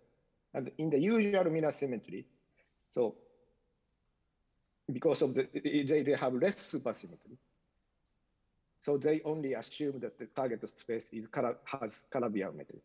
But in our station, we have more supersymmetry, so it has even better, even nicer structure. This is a hyperkähler. So this is explanation. Time for one quick question, maybe, if there is one. Okay, thank you very much again for this very interesting talk.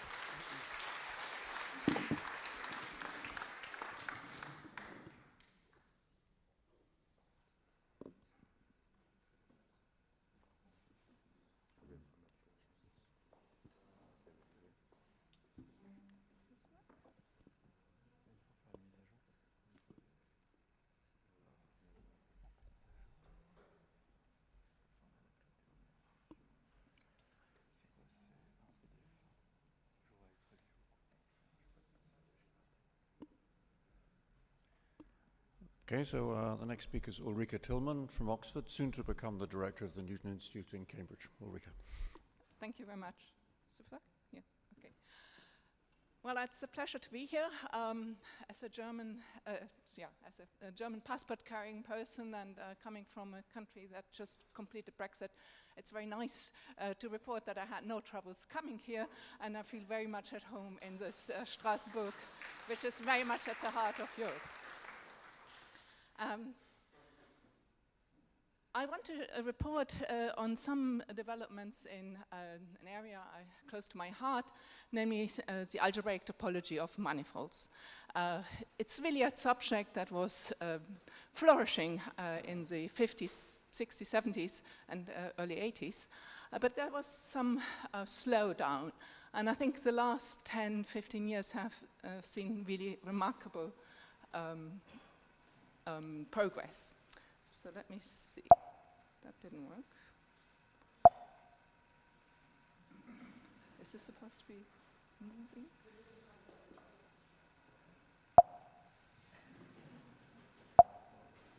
That's not moving.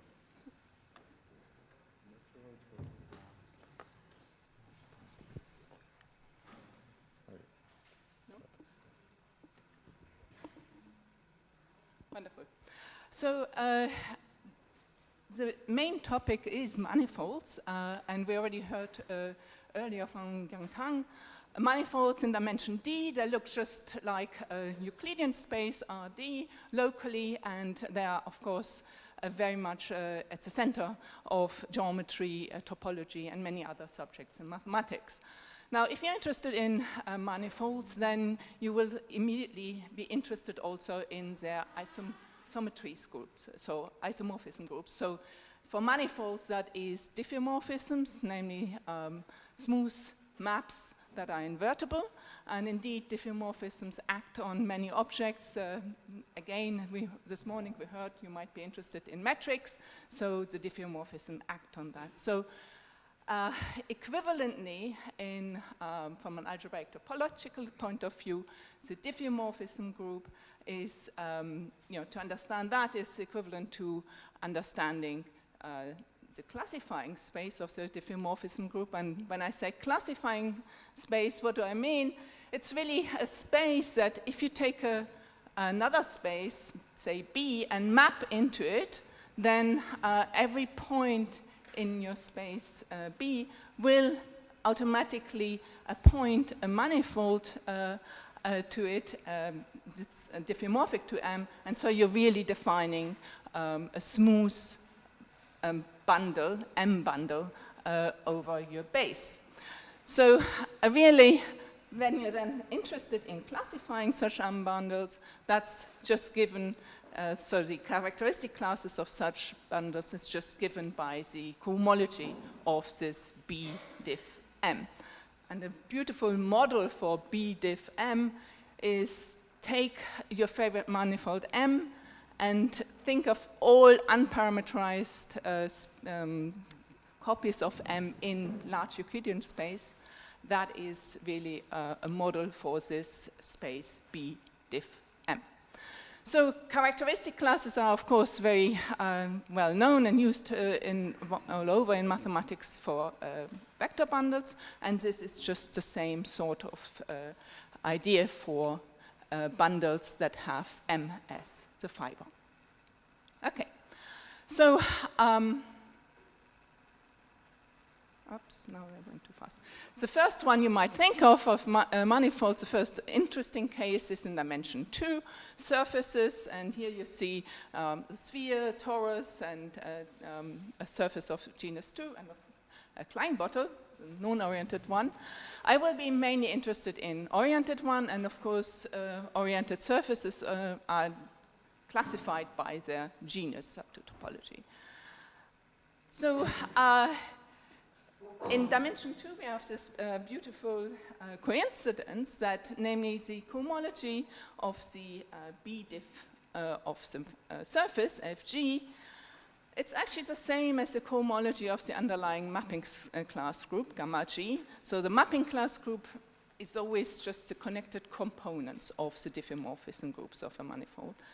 And furthermore, in dimension 2, it is also this cohomology, which I always will consider with rational coefficients, is actually the same as the moduli space of Riemann surfaces. Now that is a space that is prevailing all over mathematics, mathematical physics, and of course Riemann studied it and knew already that it has dimension 6g minus g, Teichmüller space, and can construct it as Teichmüller space, modular and action by the mapping class group. It might be instructive to think of what are possible interesting diffeomorphisms of a surface. And if you, there's a Dean twist here, picture of a Dean twist. On the left-hand side, that's supposed to be a cylinder.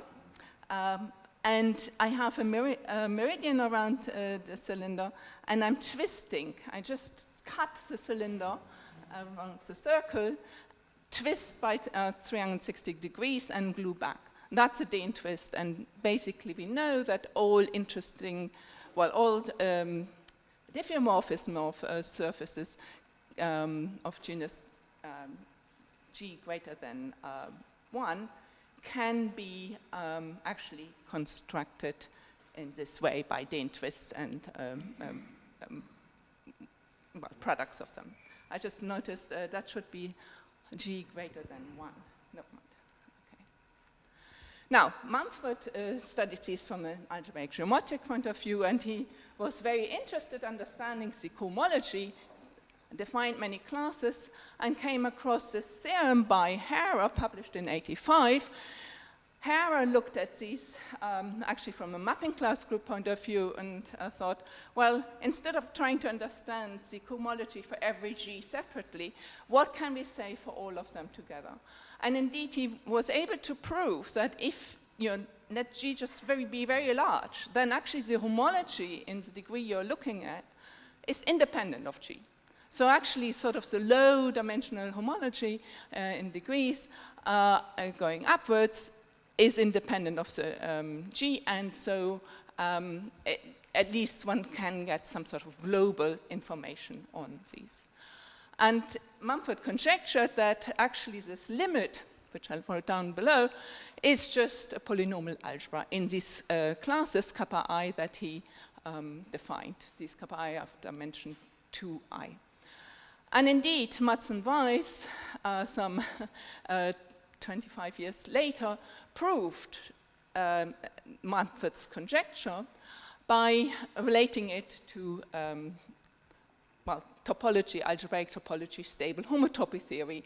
The space that I wrote down there, omega infinity MTSO2, is one of these spaces that has proved very useful in generalizations, and maybe a little bit later I will say more about it. But being able to identify the cohomology actually as a cohomology of a space gives a lot of power to the theory.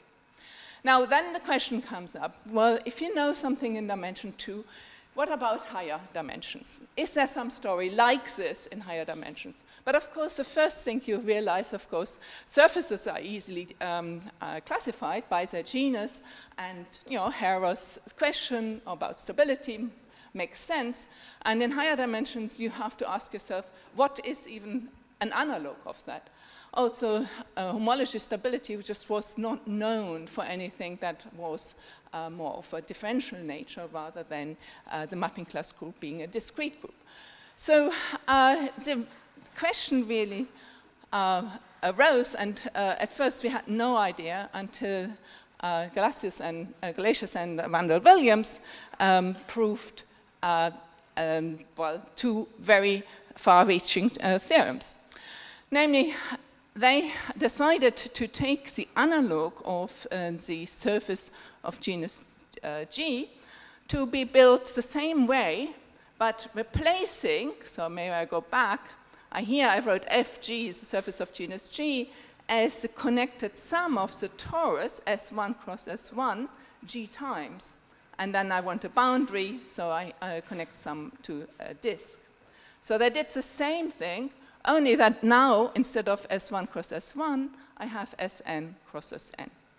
And again, I let G go to infinity, and they proved that these moduli spaces of manifolds of dimension 2n here are again independent. The cohomology or homology is independent of the genus as long as you're looking for high G.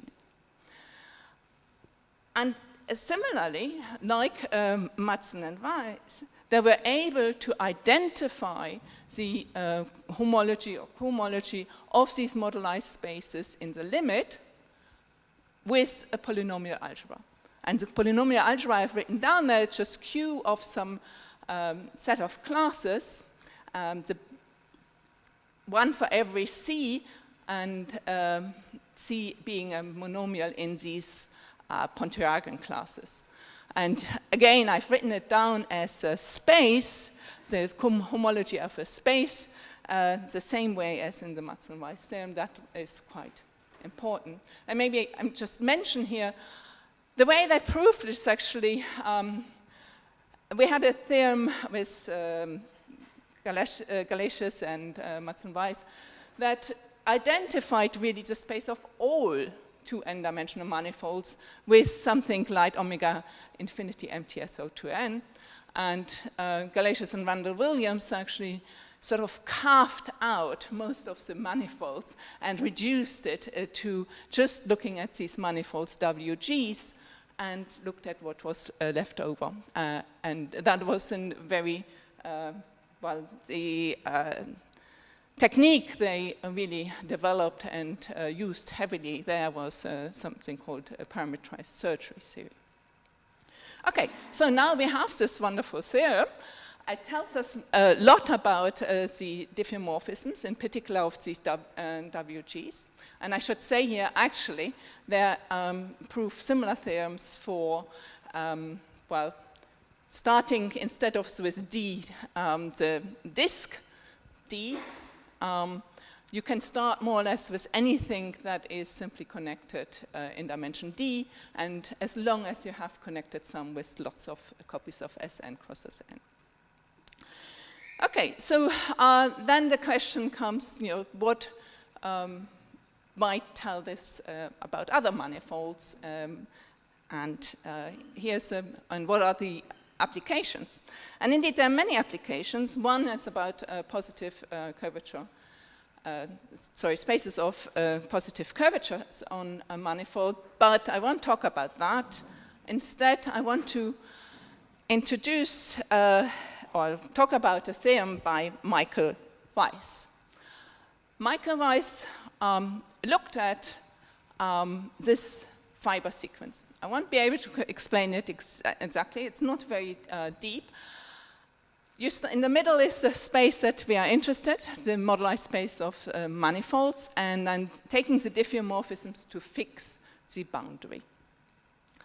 And on the right hand, we have this embedding space. This embedding space is more or less diffeomorphism. Of course, every diffeomorphism is an embedding.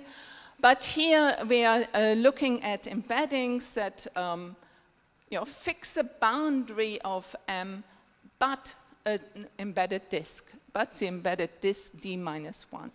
So that disk can move inside to the manifold, but there's supposed to be also an isotropy back to a diffeomorphism that fixes the boundary. That's the right-hand side. And the homotopy fiber of this map, a comparison map from the diffeomorphism to the embeddings, is the diffeomorphism of a disk. Now, as I said, it's not too difficult or deep to see this, but you see, if you're interested in the diffeomorphism of the disk, you now can look at it just by, well, try to study it by looking at this fiber sequence for any M. And of course, the particular M you might take is the one that we just looked at, namely these WGs, these generalized higher dimensional tori. Now, that's exactly what Michael Weiss did, and he proved this following theorem.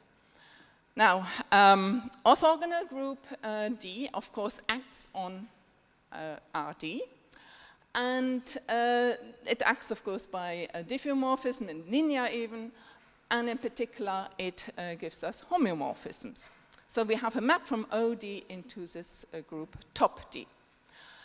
That, on classifying spaces, induces a map on BOD to B top D, and finally in the limit. Now, on this limit space, BO to B top, we understand the cohomology of BO very well. It's just a polynomial ring in the Pontryagin classes. And indeed, by old theorems by Kirby and Siebermann and Sullivan, we know that BO and B top have the same cohomology, so that in the limit they have just this description. We also know very well, from more or less from the definition of these Pontryagin classes, that for the orthogonal, if I pull it back to some finite orthogonal group, they satisfy those relations, namely at the top class, Pn, satisfies the identity, well, it's the square of the Euler class, and also if k is larger than 0, then Pn plus k is 0. So higher dimensional Pontryagin classes will vanish. So Michael Weiss tried to prove this for some 15 years, that the same relation holds also for top, for the homeomorphism. But actually, finally proved that's not correct, and these relations often fail. So this is a very important thing.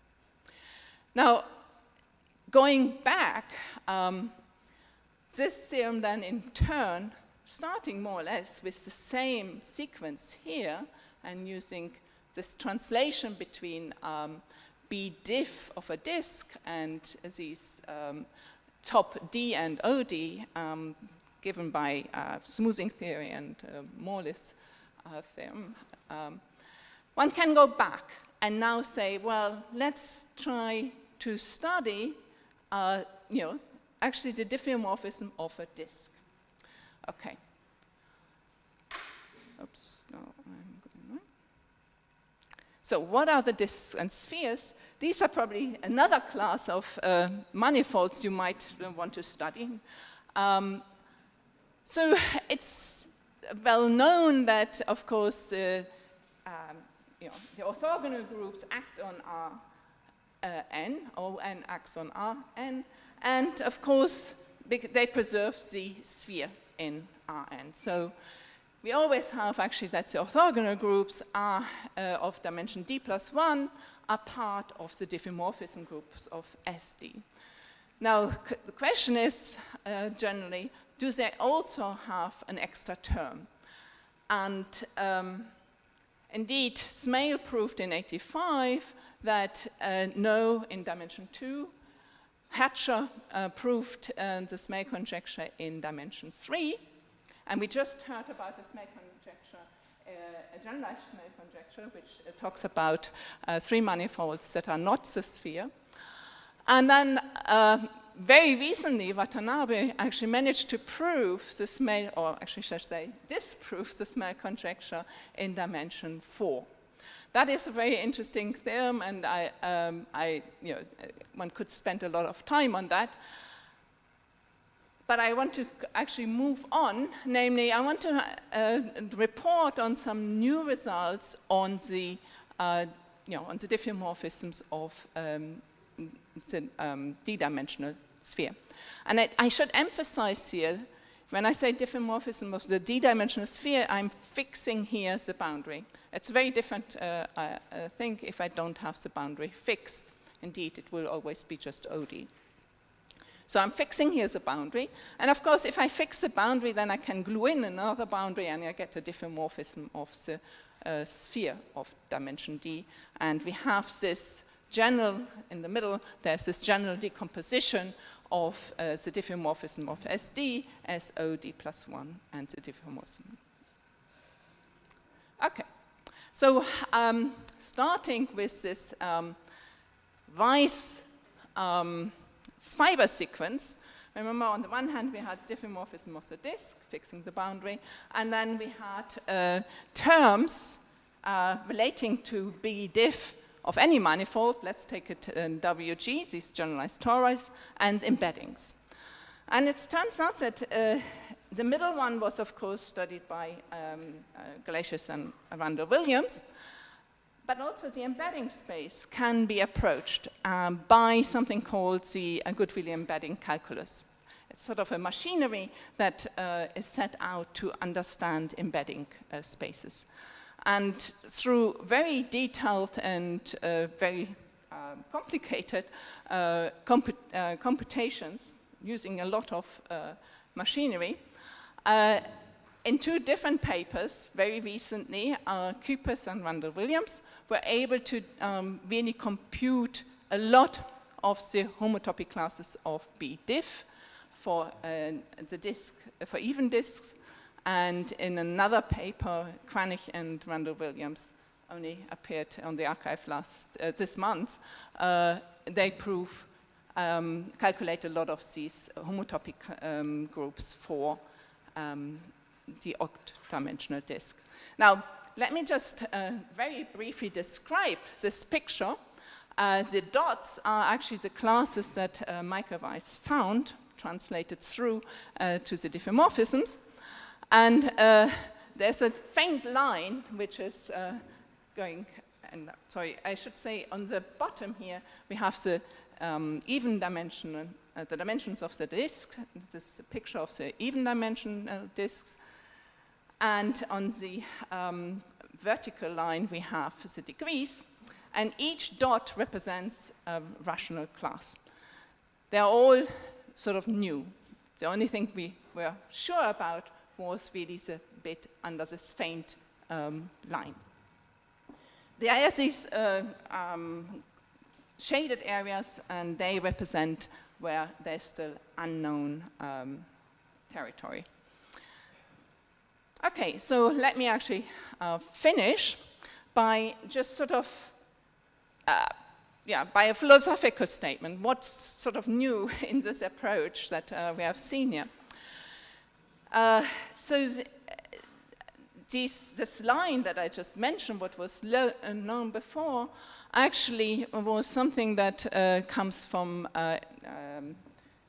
pseudo-isotopy theory, and really what one does there, one takes a manifold, W, and one makes it more flabby in order to study it. So one takes it across an interval and again and again. And then one studies these diffeomorphisms of these more flabby and thicker manifolds. And that was very successful, relates to algebraic K-theory, and one was able to find some stable classes there. But the dimension, the stability dimension is really limited, namely, you can only get up to degree d over 3.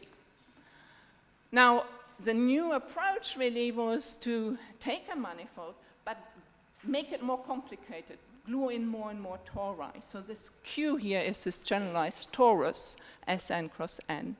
And Glacius Randall-Williams proved that this now has stability related to the genus. So that means actually we can now trade off maybe genus and dimension and combine them, because at least it means that we are no longer just limited by the dimension of the manifold. There's much more one could say here. Let me just finish that. I think there is a program now that basically has an idea of what all these B-diff delta of the disks are, and a quantitative statement. Thank you very much.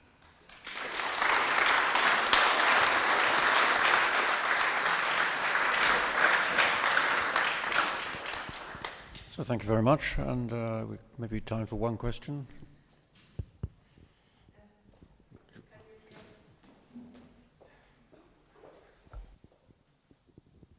Thank you very much. Is there, do they use also algebraic K-theory in the Galatius Randall-Williams 18 theorem?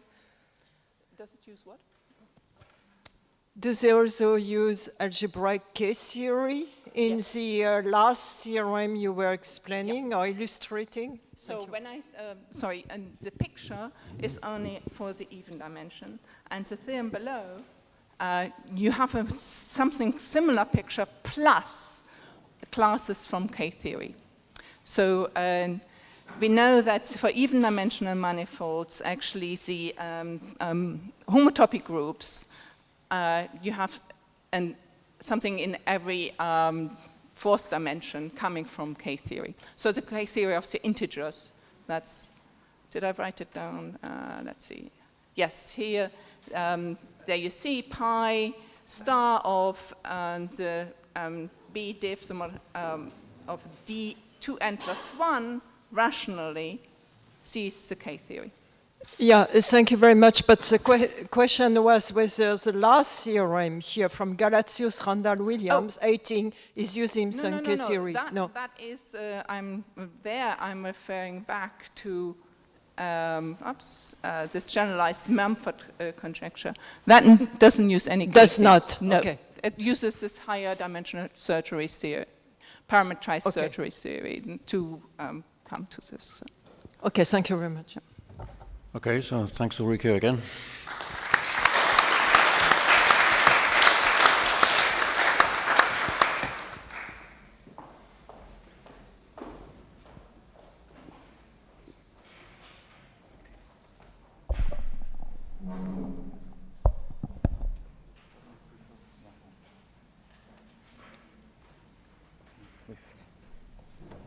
You change it recently, or it's change it? I saw it somewhere. Yeah, that's my name. Schumit. I think it's below. It's Diana. I saw it. Yeah, there it is. I think.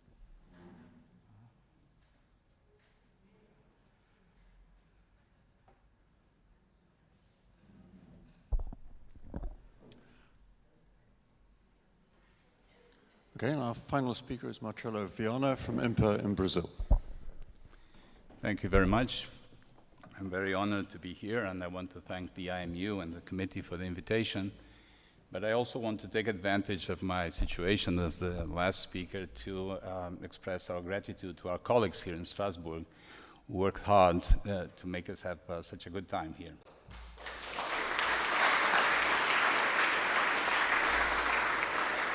I actually have a list of names, and with your permission, I would like to list them here.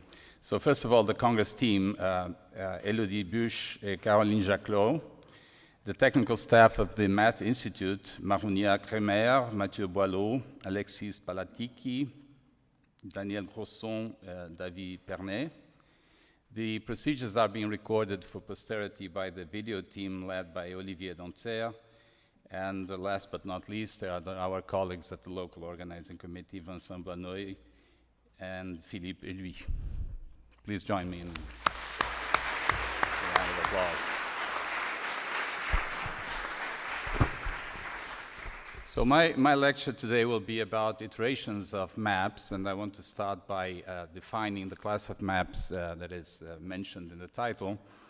So I deal with diffeomorphisms on compact Riemannian manifolds, and we call such diffeomorphisms partially hyperbolic if the tangent bundle to the manifold can be split into three different subbundles. They are called respectively unstable, center, and stable. And the first condition is that this decomposition should be equivariant under the dynamics, which means just that the derivative picks one of these subspaces and maps it to the corresponding subspace at the image point, as is written in there. This should be true for unstable, center, and stable. And moreover, they should satisfy that the dynamics along the stable subbundle is uniformly contracting, meaning that the norm is bounded away from 1. The dynamics along the unstable should be uniformly expanding, which just means that the inverse is uniformly contracting. And then, slightly more subtle, the dynamics along the center should be somewhere in between those two extreme behaviors, which means exactly what is written there, that if you take a vector which is along the center, the amount of dilation or contraction, first of all, the amount of dilation that you get is strictly smaller than any of the dilations along the unstable. and the amount of contraction is also strictly weaker than the amount of contraction you have along the stable subbundle. So this is a 50-year-old notion. In fact, it was preceded by a special case, which was called simply hyperbolic diffeomorphisms, or sometimes uniformly hyperbolic, or sometimes a Nosov diffeomorphism, which corresponds to the case where the center subbundle is trivial. So we only have the uniformly expanding part and the uniformly contracting part. And that notion was implicit in previous works, but made explicit by Stephen Smale in the 1960s, and was benefited a lot from work by Anosov and Sinai. And initially, this class of hyperbolic systems was introduced with a dual goal. One, first of all, was to characterize the notion of structural stability of a dynamical system. A dynamical system is said to be stable if the details, if changing the system, the diffeomorphism slightly, doesn't really change the qualitative behavior of its trajectories. And the idea was that hyperbolicity would be a key ingredient in characterizing mathematically that notion, and that turned out to be true, and it was a very successful program which was completed in the 1980s, especially by Ricardo Magnier. The other goal was, at some point, to propose a model for how most dynamical systems behave. So it was conjectured for a while that essentially every dynamical system is hyperbolic, and that turned out not to be true, and the examples actually flourished. So by the end of the 1970s, several generalizations were proposed to the initial notion of hyperbolicity. Most of them died, but partial hyperbolicity, in the sense that I defined, was definitely the most successful of those attempted extensions of the notion of the original notion of hyperbolicity. Although the fact that it was going to be successful was not an immediate, immediately obvious, and that in fact became recognizable in the mid-1990s through several results, and for lack of time, I can only mention one as a token of various things that happened more or less independently in the mid-1990s. So I picked this one just to explain how the apparently technical notion of partial hyperbolicity turned out to have quite some conceptual significance. So it turns around the notion of indecomposability, which we also call transitivity. A dynamical system is indecomposable if you have a point whose orbit visits the vicinity of every other point. So whose orbit whose trajectory is dense in the ambient space. And the question is, this is a weak form of the discussion on stability, which dynamical systems are not only indecomposable, but stably indecomposable. If you perturb them, if you change them slightly, the indecomposability is preserved. And around 1990, in 99, it was proven that, in fact, a necessary condition for stable indecomposability is that the diffeomorphism should be partially hyperbolic, at least for three-dimensional diffeomorphisms on three-dimensional manifolds.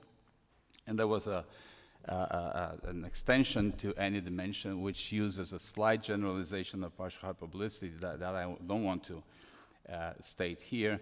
But essentially, what these results proved is that although the definition seems a little bit technical, with these invariant subbundles and so on, there was conceptual significance in it. Now, there are many new examples in partial hyperbolicity, so it's really a very effective extension of the classical notion of just plain hyperbolicity. And I review very quickly the three main constructions, which are very simple. The first one is that you can take a matrix with determinant 1 and integer coefficients, whose spectrum contains both eigenvalues with norm less than 1, smaller than 1, and some eigenvalues on the unit circle. And you look at this matrix as a map on the torus, the action on the torus, and that is an example of partially hyperbolic diffeomorphism. It may seem like a very peculiar, particular type of example, but please keep in mind that the class of partially hyperbolic systems is open. So if you have one of them and you change it slightly, then it remains partially hyperbolic. This is a fairly elementary fact. So by giving you one example, I'm actually giving you a whole class of examples. So this is one of the simplest constructions. Another one is that you can start with a flow, which is hyperbolic in itself in the classical sense of a nozzle flow. And instead of looking at the flow itself, you look at the time one map. And the time one map will be partially hyperbolic, the center direction coming from being the tangent to the flow lines. And that is another way of constructing those. The time one map is you just let the flow move during a unit of time, and that is partially hyperbolic. And finally, in terms of my list, at some point it was conjectured that this list was exhaustive. It is not. There are many other ways to construct examples. My third example is it's called isometry extensions. You just take something which is hyperbolic and you multiply by an isometry of a group, for example, of the torus. In this case, it's rotations on the torus. And these maps are partially hyperbolic, with the second variable, the direction of the group, being the center direction. So there are many, many new examples, interesting examples. And at the same time, partial hyperbolicity keeps some of the features of hyperbolicity which made it amenable to treatment. And I want to emphasize this fact that the stable and unstable bundles of hyperbolic or just partially hyperbolic diffeomorphism are uniquely integrable. You can always find a unique foliation tangent to the stable subbundle and a unique foliation tangent to the unstable subbundle. And this is fairly remarkable because these bundles are usually not differentiable. So these are not results in differential topology. The fact that they are uniquely integrable has a lot to do with their dynamical significance. These are just usually not much better than continuous subbundles. But moreover, and this is a key property, these foliations are also absolutely continuous. They have a metric property, which is crucial for doing, for example, ergodic theory with these objects. And the absolute continuity means that if you consider two cross-sections to each one of these foliations, and you look at the projection along the leaves from one cross-section to the other, well, these holonomy maps preserve the class of zero volume sets. So they send zero volume subset of sigma 1 to zero volume subset of sigma 2.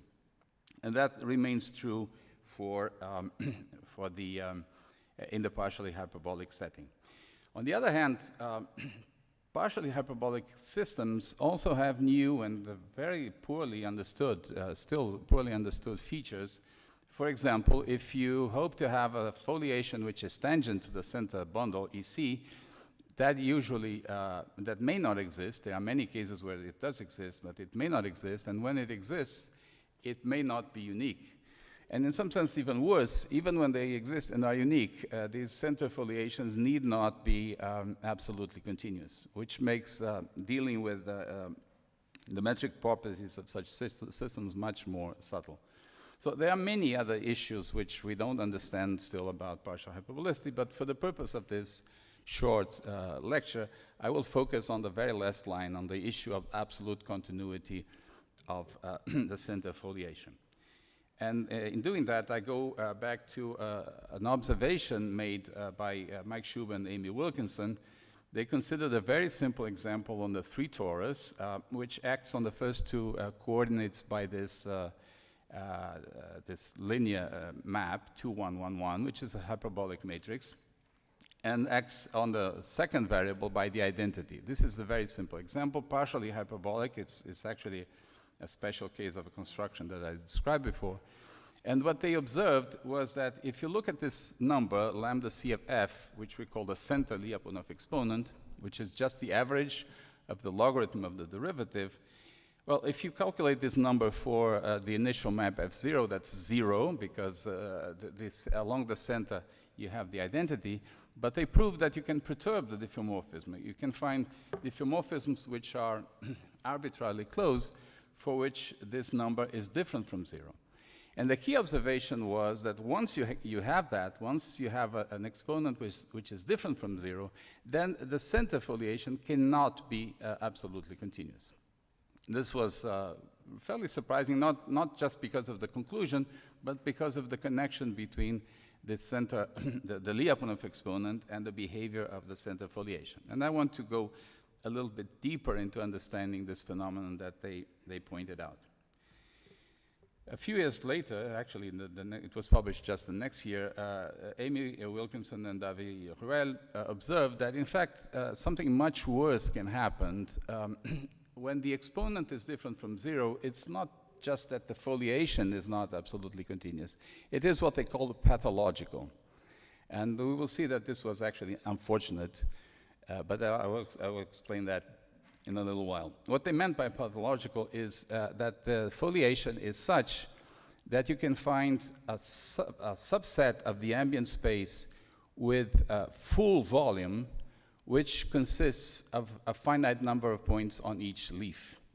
Well, their construction is in T3, but I stole a picture from Amy Wilkinson's website of a similar phenomenon in T2, which is what you're seeing there. What you're seeing there is a foliation of the two-dimensional torus by smooth circles. Each one of these approximately vertical lines is a smooth circle. And the theorem is that there exists a full area subset of the torus which consists of exactly 1 point on each leaf. So this is as non-Fubini as it ever gets. 1 point on each leaf. The leaves are absolutely smooth submanifolds of the torus, but when you collect these points together, you get a measurable full area subset of the two torus. And that's the kind of monster that was unleashed by these observations. And recently, we were able to give a rather complete picture of what is going on in quite some, I stated for exactly the same setting as the previous results, but it's a much more general fact. And it consists of two claims.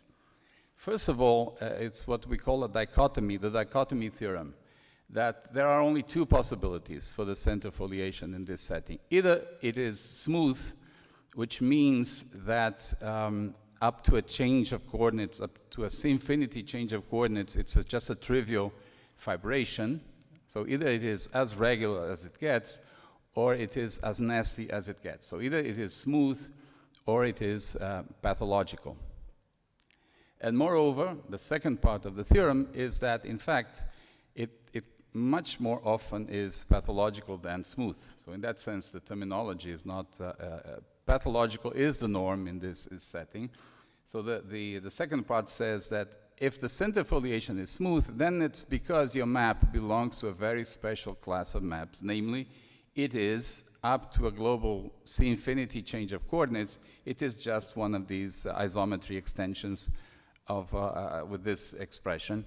I'm cheating slightly. This is up to a smooth global change of coordinates and up to a finite 2-1 covering of the ambient space. But this very restrictive class of maps are the only ones which actually have center foliation. So the rule is, in fact, that these center foliations, and here I'm not concerned with existence or uniqueness. I put myself in a setting where we have both existence and uniqueness. But in terms of their metric behavior, they are typically pathological with this kind of behavior that I described. Of course, I won't say anything about the proof, but I want to tell you a little bit about the ideas behind the approach to this. And the first information is that there is a hidden player in the proof, which are the center Lyapunov exponents defined by this expression. They are just the rate of growth of vectors tangent to the center leaves, tangent to the center subspace. And these objects are well defined. I mean, we don't have to be worried about. They don't appear neither in the assumptions nor in the conclusion of the theorem, but they are hidden in the proof. And in fact, there are basically two major rules, two major tools that have to be used here, depending, and I'm simplifying things quite a bit, depending on whether these numbers are non-zero or they are zero. And the non-zero case, the class of situations where these exponents are different from zero, makes use of a theory which is already 50 years old, or approximately, the theory of non-uniform hyperbolicity, which was started by Jascha Piesin in the 1970s. And it's a very established and extremely successful body of results. For the vanishing exponents, one needed new tools, and the major idea here is what we call the invariance principle. I will basically tell you what is the setting and state it, but I don't expect you to, that statement will look fairly technical. So the idea is to introduce this very simple natural class of systems, which we call smooth co-cycles. You have a fiber bundle, you have a map, a diffeomorphism on the basis of the fiber bundle. You take a cover, you take a fiber bundle morphism, F, which is, besides being a fiber bundle morphism, acts by diffeomorphisms on the fibers. So this is a very natural, basic idea, smooth action on the fibers. The most interesting example for us is when we have a linear a vector bundle and a linear morphism of the vector bundle. Instead of looking at linear, we projectivize the fibers and projectivize the dynamics, and that's the very basic example that we need most of the time. And when in this setup, so you have a diffeomorphism on the base, you have the fiber bundle, an action by diffeomorphisms on the fibers. You can define the exponents by looking at how fast iterates of vectors along the fibers are dilated or contracted by the dynamics. I only need here what we call the extremo Lyapunov exponents. Basically, you look at the norm of the derivative along the fibers and the conorm, the largest dilation and the strongest contraction. And so you define the exponents through these expressions. So basically, we are asking ourselves how much the dynamics expands or contracts asymptotically along the fibers. Again, we know that these things are well defined almost everywhere. And the nonlinear invariance principle says that if you have a generating sigma algebra such that both the dynamics and the smooth co-cycle are measurable with respect to this sigma algebra, and if the smallest is lambda minus, which usually you would expect to be a negative number, if this happens to be non-negative, then whatever invariant measure there is, it has a disintegration which is also measurable with respect to the sigma algebra. I know that we all have strange reactions when we hear about sigma algebras. I don't expect you to grasp completely the content of this principle, but technical as it is, it turns out to be quite flexible, and we can do quite a lot of things with it to understand. This includes, in particular, the case where the exponents vanish, and that's why I mention it as a tool for dealing with that case. So to finish, I am going to give you another example of an application of this, this principle. And again, I pick a very simple setting. You start with a map on the 4 torus, which is generated, it's a linear automorphism generated by a matrix, a 4x4 matrix with integer coefficients and determinant 1. And let's assume that 2 of the eigenvalues are on the unit circle. So you have 1 eigenvalue with norm larger than 1, 1 which is smaller, and 2 that are on the unit circle. This example goes back for more than 50 years. There are some basic facts that were known more or less immediately. One is that any such map preserves a symplectic form. So in particular, these are volume preserving. and also that if no eigenvalue is a root of units, then the map on the torus that you obtain in this way is an ergodic map. This is something that is in the books. It's an elementary result. And the question that was formulated around 1977 by Hirschberg and Schub was whether these maps are not just ergodic, but stably ergodic. Turned out to be a very subtle problem that was solved by Rodriguez-Hertz in his thesis in 2005, and the answer is positive. Now, what we were able to prove is that if you start with such a map, and for these maps, for the linear map, the unperturbed linear map, the center Lyapunov exponents vanish, they are 0. And the question is, what happens if you perturb, if you take a nearby diffeomorphism, can you make the exponents become non-zero or what? And the answer is slightly obliquous. We are able to prove that by perturbing any perturbation, either the exponents become, the center exponents become non-zero, or if you fail to do that, that's because you actually did not perturb your map, although you thought so. If you fail to make the exponents different from 0, that's because your perturbation is actually conjugate to the original map, which means that up to a change of coordinates, it's the original map you had. Okay? So it's quite kind of strange statement. You want to make the exponents different from 0 because then you have a host of techniques to apply, and it says, well, we don't really know what happens, but either you succeeded, or else that's because you were actually, you still have the original map, so so you have exactly the same dynamical properties. There are many other applications of the invariance principle that have been designed by several people, but I will stop here, and thank you very much for your attention.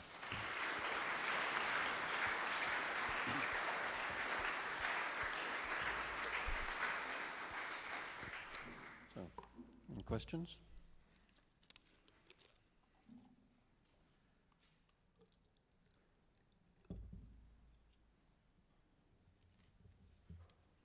Okay, so thanks, Marcello, again. Oh, sorry. Aline.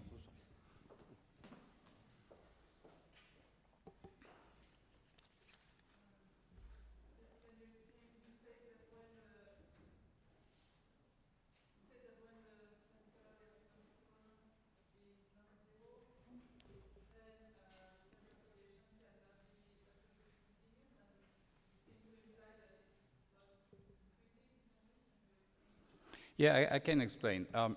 So what does it mean? Let's assume, for example, that lambda c, so you are referring to this, let's assume that lambda c is positive. So this means that on average, the logarithm is positive. So on average, the derivative is bigger than 1. The derivative along the center is bigger than 1. So you would expect, I'm cheating here, but the point is precisely where am I cheating?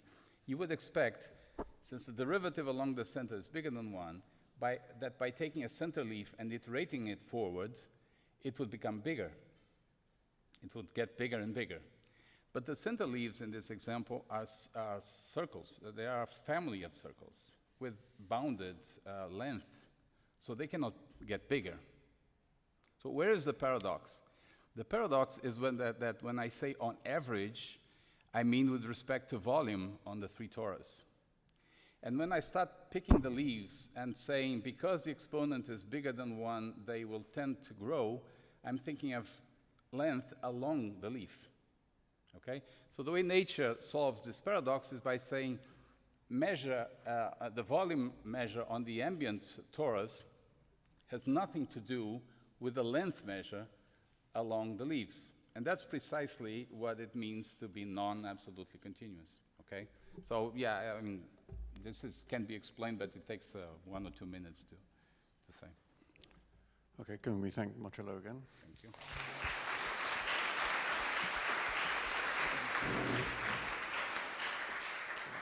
I hand over to Carlos.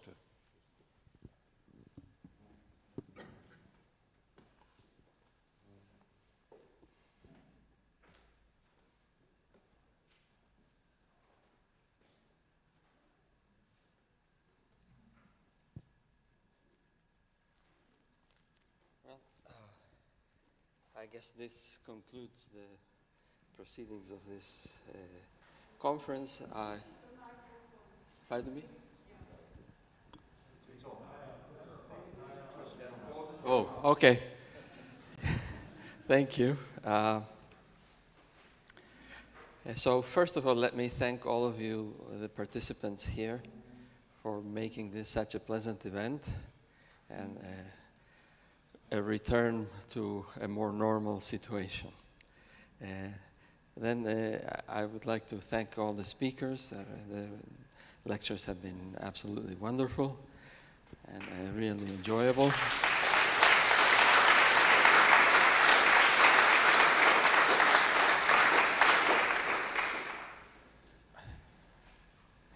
Then, of course, I repeat my thanks to the local organizers who have done such a terrific job here. And I would like to also thank Bertrand Remy, and most especially Philippe Louis for this wonderful putting together of a very complex event.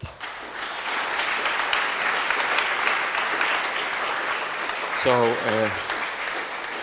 we have a very heavy gift for Philippe, and so Helge has to carry it because he's the heavy lifter. Thank you, Philippe.